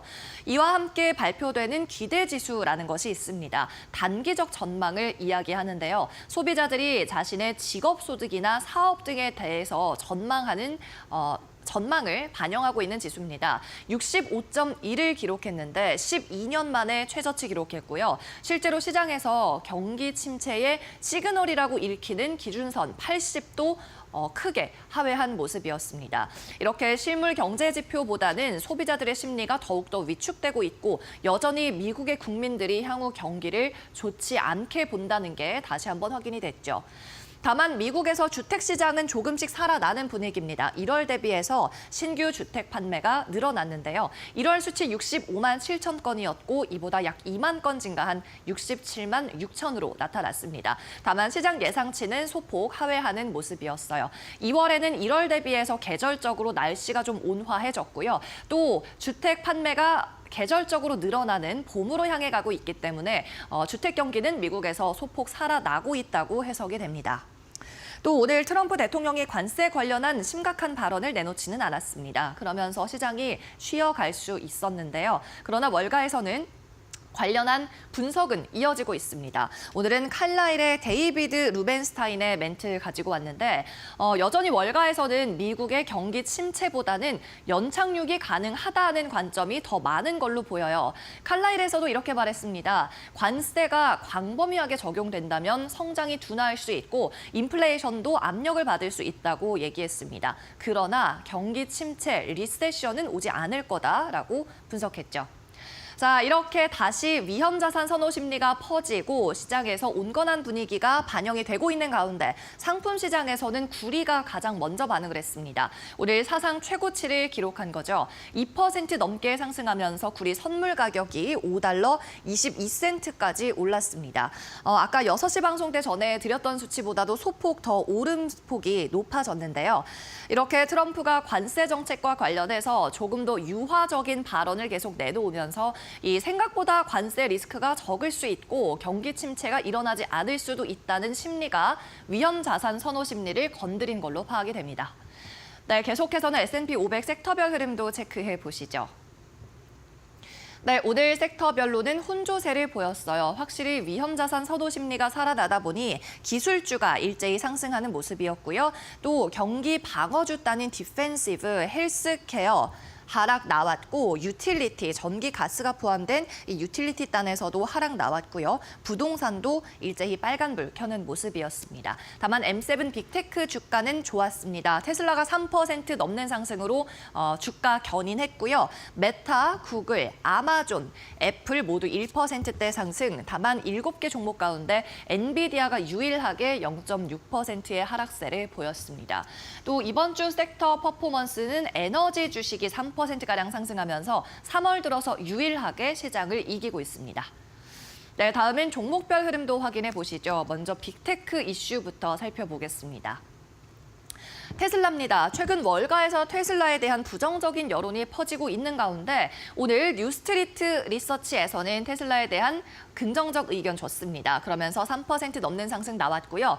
뉴스트리트 리서치 일단 나쁜 분기는 현재 주가에 모두 반영됐다고 코멘트했습니다. 즉 실적이 나빠질 것은 이미 예상이 되고 있는 상태고 실적이 나빠질 것은 뉴스트리트 측에서도 인정을 했습니다. 다만 테슬라 여전히 중국에서 수요가 강하다고 이야기했고요. 최근 앨런 머스크의 정치적 행보에 대해서도 지난 2022년 트위터 사태 때처럼 여론에서 주목을 많이 받고는 있지만 실제 판매 부진으로 크게 연결되지는 않을 거라고 적었습니다. 그러면서 목표 주가 $465 제시했고요. 종가 기준으로 60% 넘게 상승할 수 있다는 겁니다.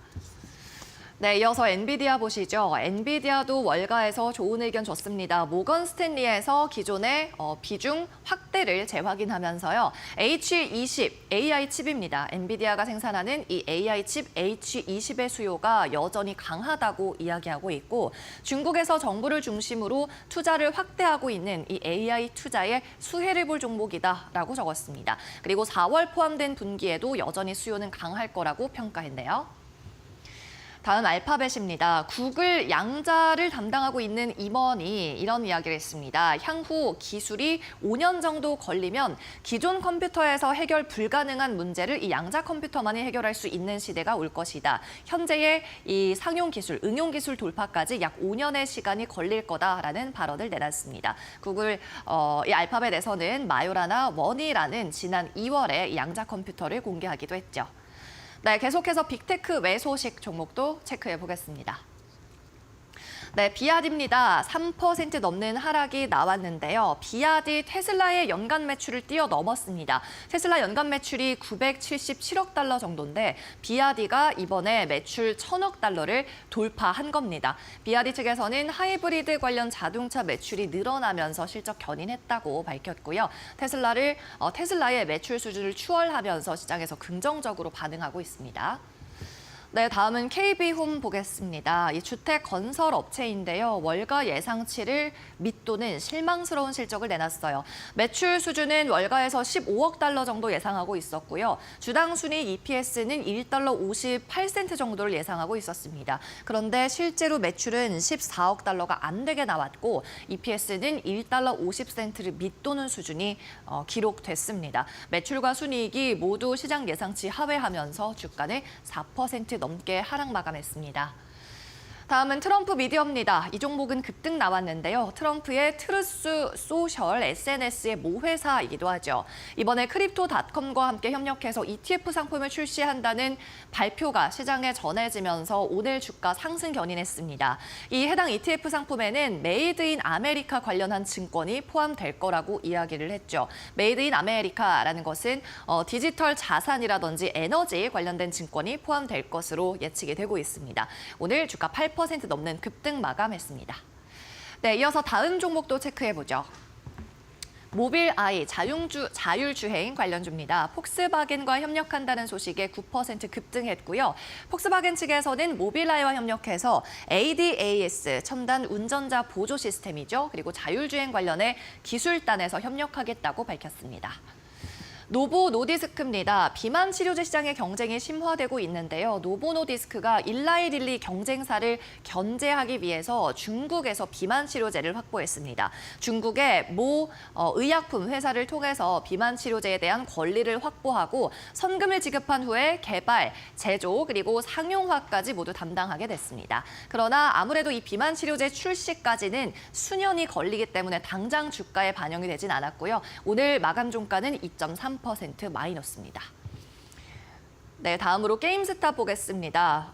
오늘 장 마감 후에 나온 뉴스인데요. 게임스탑 회사 이사회에서 만장일치로 회사가 현재 보유하고 있는 현금으로 비트코인을 매수하고 암호화폐 관련 기업을 매수한다라고 만장일치 소식이 나왔습니다. 게임스탑 정규장에서는 크게 반응이 없었지만 뉴스가 시간 외 거래에서 반영되면서 6% 넘는 상승으로 거래가 됐습니다. 네, 지금까지 미국 뉴욕 증시 마감 상황 전해드렸습니다.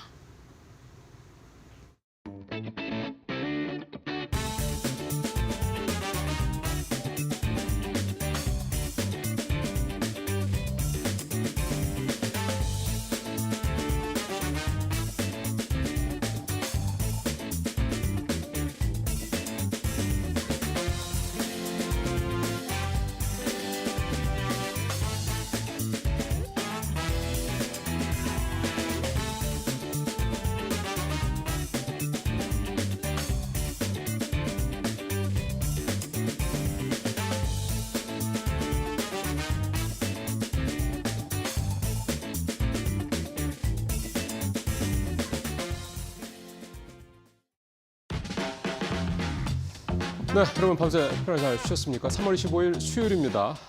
이데일리 신문에 어떤 내용들이 나와 있는지 뉴스 브리핑 지금부터 시작하겠습니다. 오늘 이데일리 신문 톱 기사는 정의선 31조 배팅 트럼프 관세 뚫었다. 이 제목이야 좀 차이가 좀 있습니다만 현대차 그룹의 어제 이 미국 대규모 투자 계획이 오늘 사실은 거의 대부분의 신문 일면에 탑 기사든 세컨 탑 기사든 이렇게 올라와 있을 정도입니다. 그러니까 굉장히 중요하다라고 지금 국내 언론에서 좀 보는 거다라고 보는 건데요. 일단 규모가 미국 현대자동차의 해외 투자 사상 역대 최대치가 되는 거고요. 그리고 무엇보다 의미가 있는 거는 이 두 번째죠. 트럼프 관세 뚫었다. 그러니까 정의선 회장이 발표 백악관에서 하는 동안 트럼프 대통령이 끝나고 난 다음에 현대차는 관세 안 내도 된다 이렇게 화답을 그 자리에서 했죠. 그 정도로 트럼프 대통령을 만족을 시켰다 이렇게 볼 수가 있겠습니다. 마치 어제 백악관에서 이 모습은 그 전에 손정희 회장이라든가 이런 어떤 그 기업인들이 미국에 대대적으로 투자를 하겠다라고 했을 때 이 트럼프 대통령이 보여줬던 그 모습, 내 말 잘 듣는구나. 라는 어떤 그런 게 느껴지는 그런 표정이 또 그대로 드러나는 모습이었다라고 볼 수가 있겠고요. 어떻게 보면 또 현대자동차 이런 대규모 투자, 물론 여력이 되니까 하는 걸 수도 있겠지만 투자 규모를 떠나서 현대차의 이런 방식 자체가 어떻게 보면 현재 트럼프 정부가 원하는 가장 적절한 곳을 좀 찌른 거다. 가장 트럼프 대통령이 원하는 거를 잘 들어준 거다. 이런 면에서는 전략적으로 또 성과가 있다. 이렇게 볼 수도 있겠습니다. 분명히 다른 여러 국내 대기업들 또 다른 국가들의 기업들한테 이 모습이 분명히 어떤 하나의 반면교사가 될 거다 이렇게 좀 볼 수가 있겠습니다.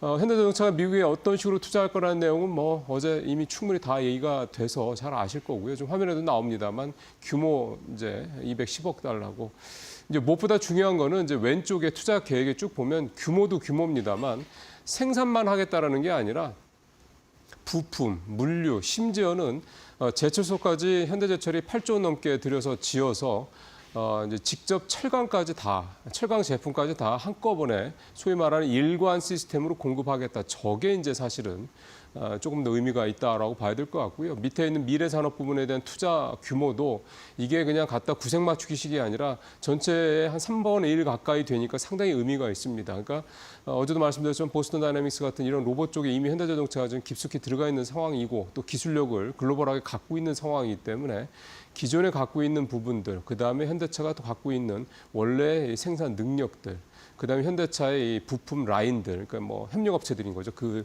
생태계죠. 현대차 생태계 이런 부분들을 총 집어넣고 이거를 이제 소위 말하는 이제 이 소프트웨어 모빌리티죠. SDV라든가 또는 이제 우주로 나르는 항공 모빌리티까지 다 이제 미국에서 하나하나 선을 보이겠다 이런 야심찬 전략이라고 볼 수가 있겠습니다.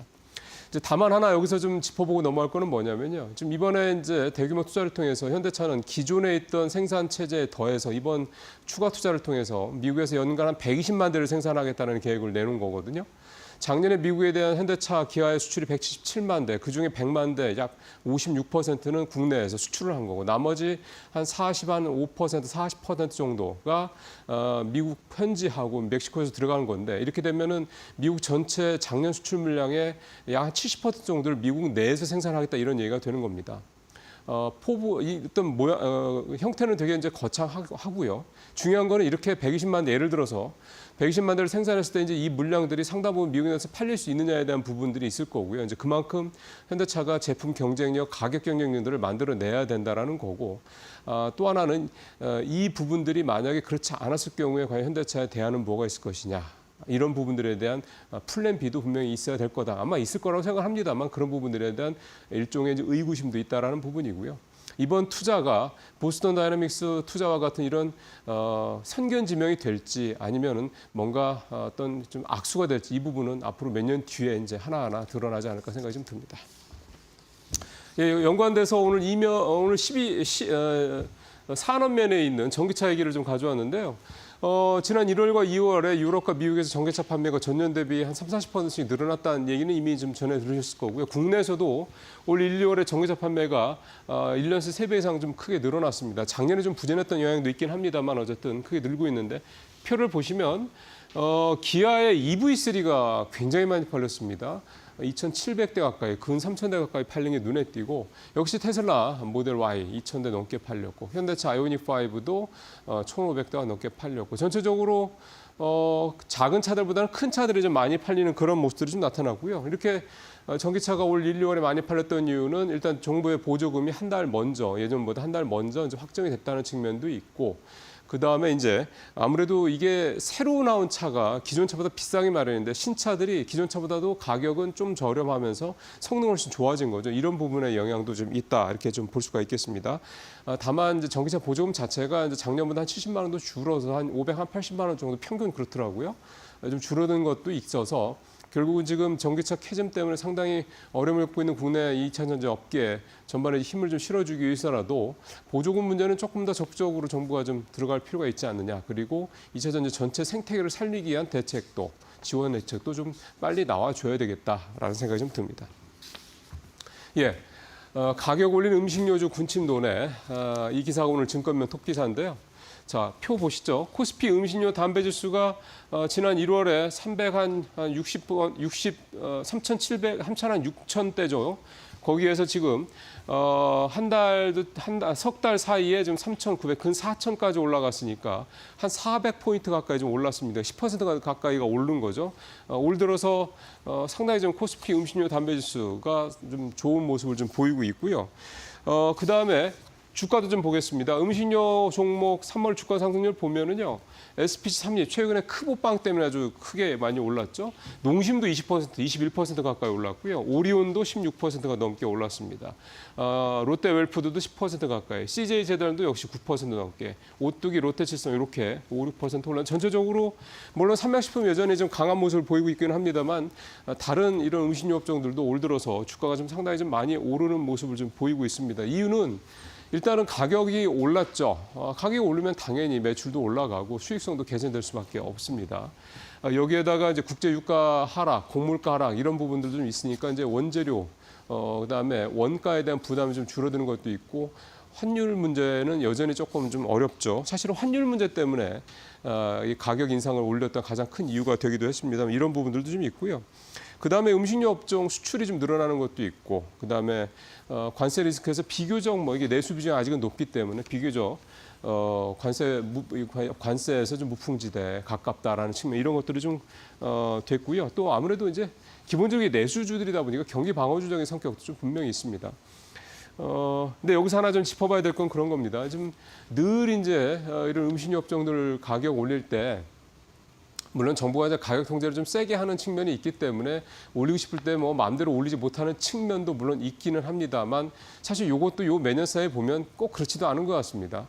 어쨌든 가격을 좀 올렸는데 가격 올린 거에 대한 가격 인상에 대한 얘기가 늘 나오는 건 이제 원재료 가격 상승, 그다음에 고환율 뭐 이런 얘기를 합니다. 원재료 가격이라는 건 이제 유가나 이런 것 때문에 전반적으로 오는 것도 있겠지만은 수입 물가가 오르는 것도 있겠습니다만 환율도 있고요. 또 하나는 이제 곡물가가 많이 올랐을 때 보통 이렇게들 많이 하는데 사실은 올 들어서 곡물 가격은 좀 계속 안정세거든요. 하향 안정세입니다. 밀가루 같은 경우는 많이 떨어졌고요. 또 이제 우크라이나 전쟁 곧 종전될 가능성이 높은데 이렇게 되면 그동안에 이제 국제시장에 좀 이제 약간 배제가 됐었던 우크라이나산 이제 곡물, 그 다음에 이제 러시아산 곡물, 뭐 밀가루나 이제 이런 것들이 대부분입니다만 이게 이제 좀 더 공급량이 늘어날 수 있죠. 그럼 가격이 당연히 더 떨어질 수가 있는 겁니다. 곡물 가격은 그런 부분도 이제 미리 작용이 되니까 이제 그런 거 생각하면은 좀 너무 선제적으로 오는 게 아니냐라는 생각을 충분히 해볼 수가 있겠습니다. 그러다 보니까 결국은 그동안에 이 음식료 업종들이 주가가 작년에 좀 부진했지 않습니까? 그러니까 가격을 올려서 결국 주가를 부양하려는 차원이 아니냐. 따지고 보면 이제 그런 부분들을 이제 소비자들한테 좀 전가하는 걸 수도 있다. 이렇게 볼 수가 있겠습니다. 어쨌든 뭐 주가는 많이 올랐고요. 뭐 주주분들은 그나마 좀 마음을 조금 쓸어내리시지 않을까 생각이 좀 듭니다. 자, 오늘 마지막 기사는 개별 종목 하나를 준비를 했는데요. 경영권 분쟁 이후에 내리막길을 가고 있는 삼양ENC가 이제 회장 절차에 돌입을 했다.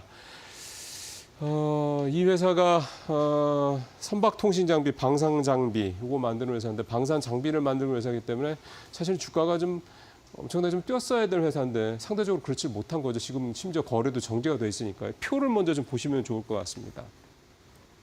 삼영 EMC 재무 현황인데요. 자, 위에 있는 게 위에 있는 게 부채 비율이고요. 밑에 있는 게 영업 이익입니다. 2019년부터 나온 건데 2019년에 계속 적자죠. 2021년에 잠깐 흑자 내고 난 다음에 2022년에 바로 200억이 넘는 적자를 냈고 하여간 영업 이익 상황이 좋지는 않습니다. 부채 비율도요. 보시면은 2021년까지는 20%대였습니다. 굉장히 양호한 거죠. 근데 갑자기 22년에 세 자릿수로 늘어나더니 지금 작년에는 무려 243%까지 늘어났습니다. 2018년을 고비로요. 이 멀쩡했던 회사가 이렇게 망가지기 시작을 했는데 그 해에 최대 주주에서 창업주인 황원 회장의 건강이 악화됐고 그 이후에 이제 자녀들 간의 경영권 분쟁이 벌어졌고 또 그 이후에 이제 자녀들 간의 경영권 분쟁이 이제 외부 투자자 유입으로 이어지면서 이 외부 투자자들이 들고 난 다음에 또 경영권 갈등이 더 강화가 이제 더 심화가 됐습니다. 이제 내 외부 간에 또 싸움이 좀 벌어지게 되는 거죠. 뭐 어떻게 보면 자연스러운 수순이라고 볼 수가 있겠습니다. 영업이익률이 좀 찾아보니까 2016년도에 영업이익률이 22%나 됐던 회사입니다. 굉장히 높은 회사죠. 우리나라 제조업 평균 한 5, 6% 되는데 이런 회사가 불과 한 3, 4년 뒤에 이렇게까지 망가진 회사가 됐습니다. 지금 거래 정지됐고 거래소에서는 상장 실질 대상, 상장 실질 심사 대상, 그러니까 상장을 좀 유지할 만한 회사인지 심사를 하겠다는 걸 검토 중이고요. 정기주총도 연기됐고 감사보고 제출도 지연되고 등등등 뭐 온갖 안 좋은 건 다 나와 있는 회사입니다. 여기에 지금 67%를 개인 투자자들 5천여 명이 갖고 있거든요. 참 이게 참담하죠. 주가도 그렇고 주가도 10,000원 넘었던 회사가 지금 764원이니까요. 거래 뭐 정지됐으니까 거래는 못 하는데, 그러니까 참 이런 사례들이 이렇게 있을 수 있습니다. 최근에 이제 그 정기 이제 주총 앞두고 이런 회사들 되게 좀 많아서 이 감사 보고서 제출 시즌이지 않습니까? 이제 이런 회사들이 있는 게 많은데 참 안타깝다라는 현실이 좀 듭니다. 이 경영권 문제 때문에 이렇게까지 되는 걸 보면서요. 안타까운 개인 투자자들 손실만 이제 남게 됐습니다. 뉴스브리핑 마치겠습니다.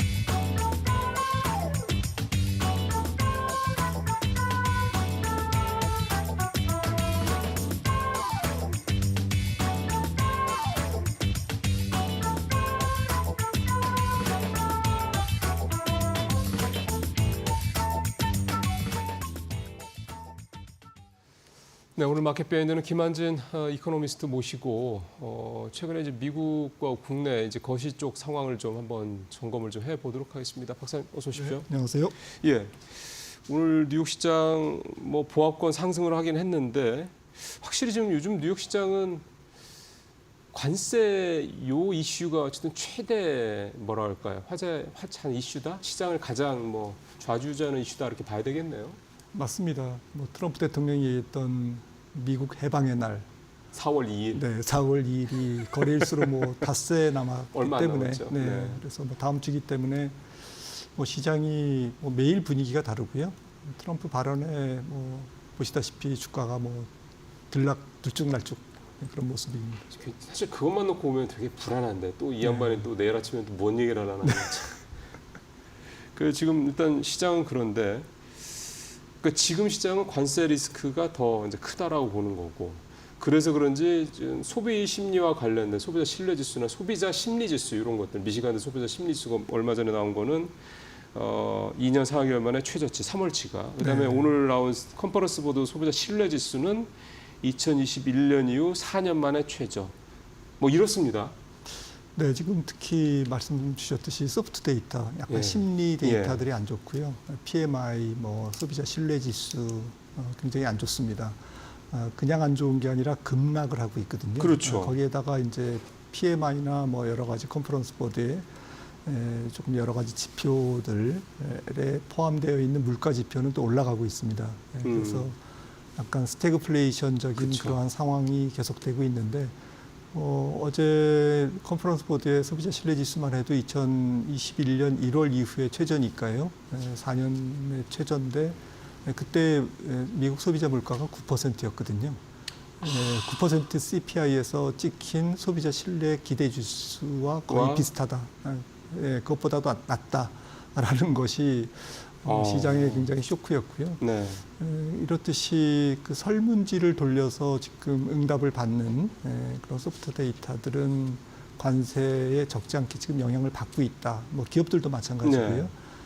그리고 관세 이전에 미리 미국의 수입업자들이 조금 수입 물가를 올려놨기 그렇죠. 때문에 네. 지금 특히 이제 물가와 관련된 지표들이 계속 올라가고 있는 그런 상황에서 그래도 어쨌거나 뭐 일말의 기대는 4월 2일 날 그렇게 나오겠어.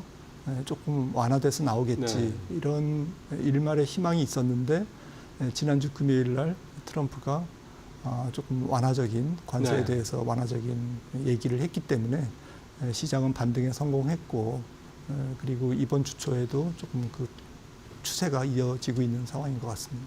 근데 역설적으로 생각하면 사실 이제 이 질문을 드리려는 이유가 왜 제가 역설적으로 생각하느냐는 말씀을 드리냐면 오늘 파이낸셜 타임스에 나온 얘기를 보면 관세법 338조 이게 1930년대에 만들어진 네. 법이거든요. 그러니까 막 갖다 붙일 수 있는 거는 온갖 걸 다 찾아가지고 이제 거의 색출을 해가지고 가지고 와서 네. 관세를 이제 때리겠다, 관세를 때리는 명분을 만들겠다 이제 이런 얘기가 좀 되는 건데 이렇게 만약에 관세가 지금 시장에서는 굉장히 유연하게 적용될 것이라는 것 때문에 좀 어제도 오르고 엊그제도 오르고 오늘도 좀 살짝 오르고 했습니다만 이게 이제 거꾸로 간다고 그러면 지금 파이낸셜 타임스의 보도대로 더 굉장히 강하게 간다고 그러면 시장은 또 더 충격을 더 세게 받을 수밖에 없는 거 아닙니까? 네, 그래서 월가에서도 뭐 굉장히 그 긍정론과 부정론이 굉장히 뭐 대립해 있는데요. 네. 긍정론의 가장 큰 주제는 논리는 악재 해소, 그렇죠. 그리고 불확실성의 해소 뭐 이런 것들이고요. 그리고 트럼프가 지금 이렇게 계속 어제도 멕시코와 캐나다 잘하고 있다. 예. 그래서 이제 4월 2일 날 꼭 면제해 줄 것 같은 그런 뉘앙스를 밝혔는데 그리고 이제 현대차 31조 투자하니까 거기 앞에서 뭐 불편한 거 있으면 자기한테 오세요. 뭐 이렇게 하는 것은 미국 정부가 관세를 부과하는 목적이 관세 자체도 물론 있지만 그렇죠. 보다 더 큰 목적은 아시다시피 협상하고 싶다라는 거죠. 네, 얻을 걸 얻고 싶어 하는 거고 상대국이 때리세요. 저희는 관심 없어요. 그냥 수출 안 할게요. 이렇게 하는 게 트럼프가 원하는 미국 정부가 원하는 게 아니고 바로 그냥 달려와서 얼마 투자할게요. 어떻게 할게요. 네. 라고 지금 뭐 협상을 적극적으로 임하기를 트럼프는 원하고 이 부분이 계속 지금 관세 부과를 일주일 앞둔 시점에서 계속 트럼프가 말로 계속 그 관세의 유연성을 강조하는 이유인 것 같습니다. 그래서 이 부분에서는 좀 긍정론의 힘을 실을 필요가 있고 그래서 네. 저도 4월 첫째 주나 둘째 주에 주식시장에 그렇게 악재가 될까라는 부분에 대해서는 그렇지 않을 수도 있다. 생각한 것보다 높게 부과를 해도 시장은 이거는 뭐 트럼프의 어차피 협상이니까. 협상의 레버리지로 사용하는 그런 것이지 그렇게 놀랄 일이 아니다. 어차피 깎아줄 거고 앞으로 네. 깎아주는 그 과정에서는 더 호재가 더 많이 발생할 수 있다. 네. 시장은 그렇게 한 줄 더 나아가서 해석을 함으로써 시장이 관세 폭탄에 대해서 굉장히 경악을 금치 못하고 주가가 폭락할 거냐. 네. 그렇진 않을 수 있다라는 쪽에 저는 조금 무게를 두고 있고요. 반면에 이제 비관적으로 생각하시는 분들은 이 관세 정책이 물리적으로 4월 2일 날 다 나올 수 있는 문제냐. 왜냐하면 상호관세라는 것도 상대국의 부가세라든지 그럼요. 뭐 비무역 장벽 뭐 이런 것들을 통해 다 조사해서 나와야 되는데 그 조사에서 나오는 과정까지는 시간이 많이 걸릴 거라는 거죠. 그렇죠. 그래서 어젯밤에도 시간이 많이 걸릴 거기 때문에 말씀 주셨던 뭐 무역확정법 338조라든지 뭐 슈퍼 301조라든지 1930년도에 발효된 그런 그 옛날 사문화된 네, 사실상 사문화된 거였죠. 거를 끌어와 가지고 일단 그거는 그 법들은 조사 기간이 필요 없고 그다음에 관세의 한도가 명시돼 있지 않는 그러한 슈퍼법이거든요. 그렇죠. 이제 이런 부분들을 끌어오듯이 결국에는 4월뿐만 아니라 5월, 6월 올해 내내 연말까지 이 상호 관세가 계속 주식시장을 발목을 잡을 거고 팩트가 나와야 그 분석이 되고 그 경제적인 그렇죠. 영향이 이제 좀 가능이 되는데 팩트 자체가 나와 있지 않고 계속 변할 거고 네. 그리고 그 영향에 대해서도 불확실하고 그러면 올해 내내 계속 그 불확실성에 시달려야 된다. 이거는 뭐 좀 부정적이다. 이렇게 보는 의견, 긍정론과 부정론 이게 지금 팽배하게 맞서고 있어서 주식시장도 그 사이에서 왔다 갔다 하면서 조금 등락을 보일 것 같습니다. 결국 이제 이 관세 이 문제가 4월 2일 날에 이제 뭐 트럼프가 얘기하는 것처럼 해방의 날이 되지 않을 가능성이 높다라는 게 이제 소위 말하는 이제 비관론의 네. 핵심적인데 사실 그렇게 되면 시장이 내내 뭐 이 불확실성이 해소가 안 되면 계속 장이 좋을 수가 없지 않습니까? 네, 기본적으로. 네, 실제로 또 그 협상 과정이 시간이 많이 걸리기 네. 때문에 그 과정에서 미국도 경제적인 어려움이 좀 드러날 거고요. 그렇겠죠. 인플레이션이든 당연히 경기 올라가겠죠. 침체든 또 상대국은 물론 교역 축소든 뭐 수출 둔화든 뭐 그런 경제적인 어려움이 나타날 거고요. 이제 그런 과정에서 결국엔 이 부분들은 또 전체적으로 기업 실적의 둔화 쪽으로 찍힐 수밖에 없다라는 것이 조금 팩트인 것 같습니다. 예. 근데 사실 좀 이게 비관론적인 얘기가 될 수 있을지는 모르겠습니다만 국채 10년물이 금리가 4.2% 초반까지 떨어져서 다시 또 4.3%당 오르더라고요. 물론 이제 그 전에 4.7, 8%까지 갔던 것에서 떨어진 거 생각하면 트럼프는 취임 이후에 뭐 물론 그때보다는 떨어진 건 사실인데 더 떨어지지 않고 계속 그 이상으로 좀 뭐 급등은 아니지만 다시 스물스물 오른다고 그래야 될까 이런 거 보면 이게 어쨌든 인플레에 대한 부담들이 결국은 그러니까 관세 리스크죠. 이게 결국은 국채에도 좀 국채 금리에도 녹여 있는 게 아니냐 생각들고 일부에서는 뭐 채권 장경단이 트럼프 하는 거를 마음에 안 들어서 뭐 그래 그렇게 해봐 나는 그냥 계속 해버릴 거야 던져버릴 거야 이렇게 해서 또 금리를 올리겠다라는 뭐 그런 얘기들도 좀 자꾸 나오는 것 같아서 뭐 그 얘기는 사실 조금 뭐 이렇게 쉬운 네. 얘기는 아니긴 한데 전체적으로 국채 금리가 그렇게 트럼프 대통령이 원하는 수준 뭐 3% 후반 뭐 한 4% 초반 이렇게는 안 떨어지는 것 같습니다.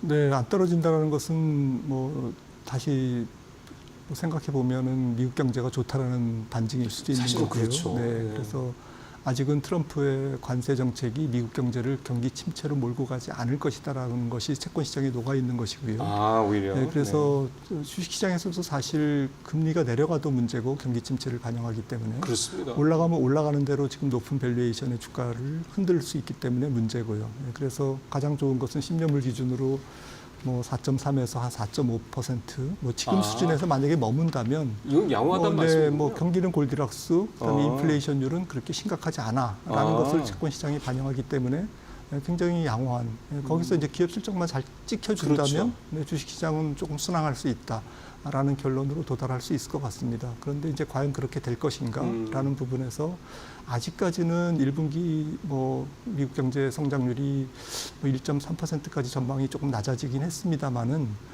그래도 지금 현재 컨센서스로는 1분기 GDP가 가장 낮고 네. 2분기, 3분기, 4분기로 올라갈수록 미국 경제 성장률이 올라가서 전체적으로 올해 연간 성장률은 거의 1.7%나 8% 정도로 지금 보고 있거든요. 1.78. 네, 네, 그 정도를 밑으로 찍힐 것이다라고 하는 것에 대한 근거가 희박합니다. 앞서도 뭐 소프트 데이터도 말씀드렸습니다만 하드 데이터는 너무나 견조합니다. 그렇죠. 그리고 특히 미국 가계부채 같은 경우에는 GDP 대비 계속 불어온 게 내려가고 있고요. 아. 네, 그다음에 빈 일자리가 실업자 한 명당 1.1개 아직도 양호한 상태고요. 참고적으로 유럽은 0.5가 안 됩니다. 아. 네, 그래서 우리나라는 0.3이고요. 네. 미국은 상당히 지금 뭐 좋은 상태죠. 그러게요. 경제 컨디션이. 그다음에 개인 소비나 개인 소득 이런 부분들도 인플레이션에도 불구하고 굉장히 양호합니다. 네. 그래서 이런 부분들은 4월 초에 이제 은행주의 실적이 발표되면서 신용카드 뭐 사용 실적이라든지 이런 것들이 발표되면 또 조금 더 구체적으로 확인할 수 있겠습니다만 네. 아무튼 지금 미국 경제는 한 2%에 조금 못 미치더라도 그 정도의 높은 성장률을 아직까지는 유지할 수 있다라고 하는 판단 때문에 국채 금리가 4% 이하로 가기는 좀 어렵고요. 그렇다고 4.5% 위로 갈 수 있느냐라는 부분에 대해서는 좀 그것도 좀 어렵겠다. 왜냐하면은 이게 소위 말하는 관세나 이런 부분들 네, 때문에 네. 수입물가가 올라도 그리고 결국 뭐 관세가 속도감 있게 우리가 생각하는 것보다 훨씬 더 파괴적으로 진행이 된다면 물론 이제 물가가 올라갈 수 있겠죠. 또 금리가 그로 인해서 올라가고 하지만 시장은 설마 트럼프가 상호 관세를 정말 미국이 자살골을 넣듯이 그렇게 파괴적으로 시행할까라는 부분에 대해서는 조금 반신반의하고 있기 예. 때문에 네. 채권 시장에서도 그렇게 4.5% 이상으로 바로 튀기는 어려울 거다. 이런 관세 정책에 대한 불확실성이 사라지면 결국에는 미국의 잠재 성장률이 개선되고 그리고 2026년에 미국 경제 성장률이 결국에는 올해보다는 훨씬 더 좋은 성장률을 거둘 것이다라는 기대감이 투영되는 올해 가을이라든지 긍정적 시나리오입니다. 긍정적으로 흘러갔을 때 올 가을이라든지 연말 정도에는 다시 국채가 5%를 돌파하는 그러한 주식시장을 흔드는 주요 변수로 다시 등장할지 모르겠습니다만은 그 전까지는 국채금리는 뭐 트럼프의 관세 정책에 조금 뒤에 묻혀 있는 그런 숨어 있는 재료가 될 것 같습니다.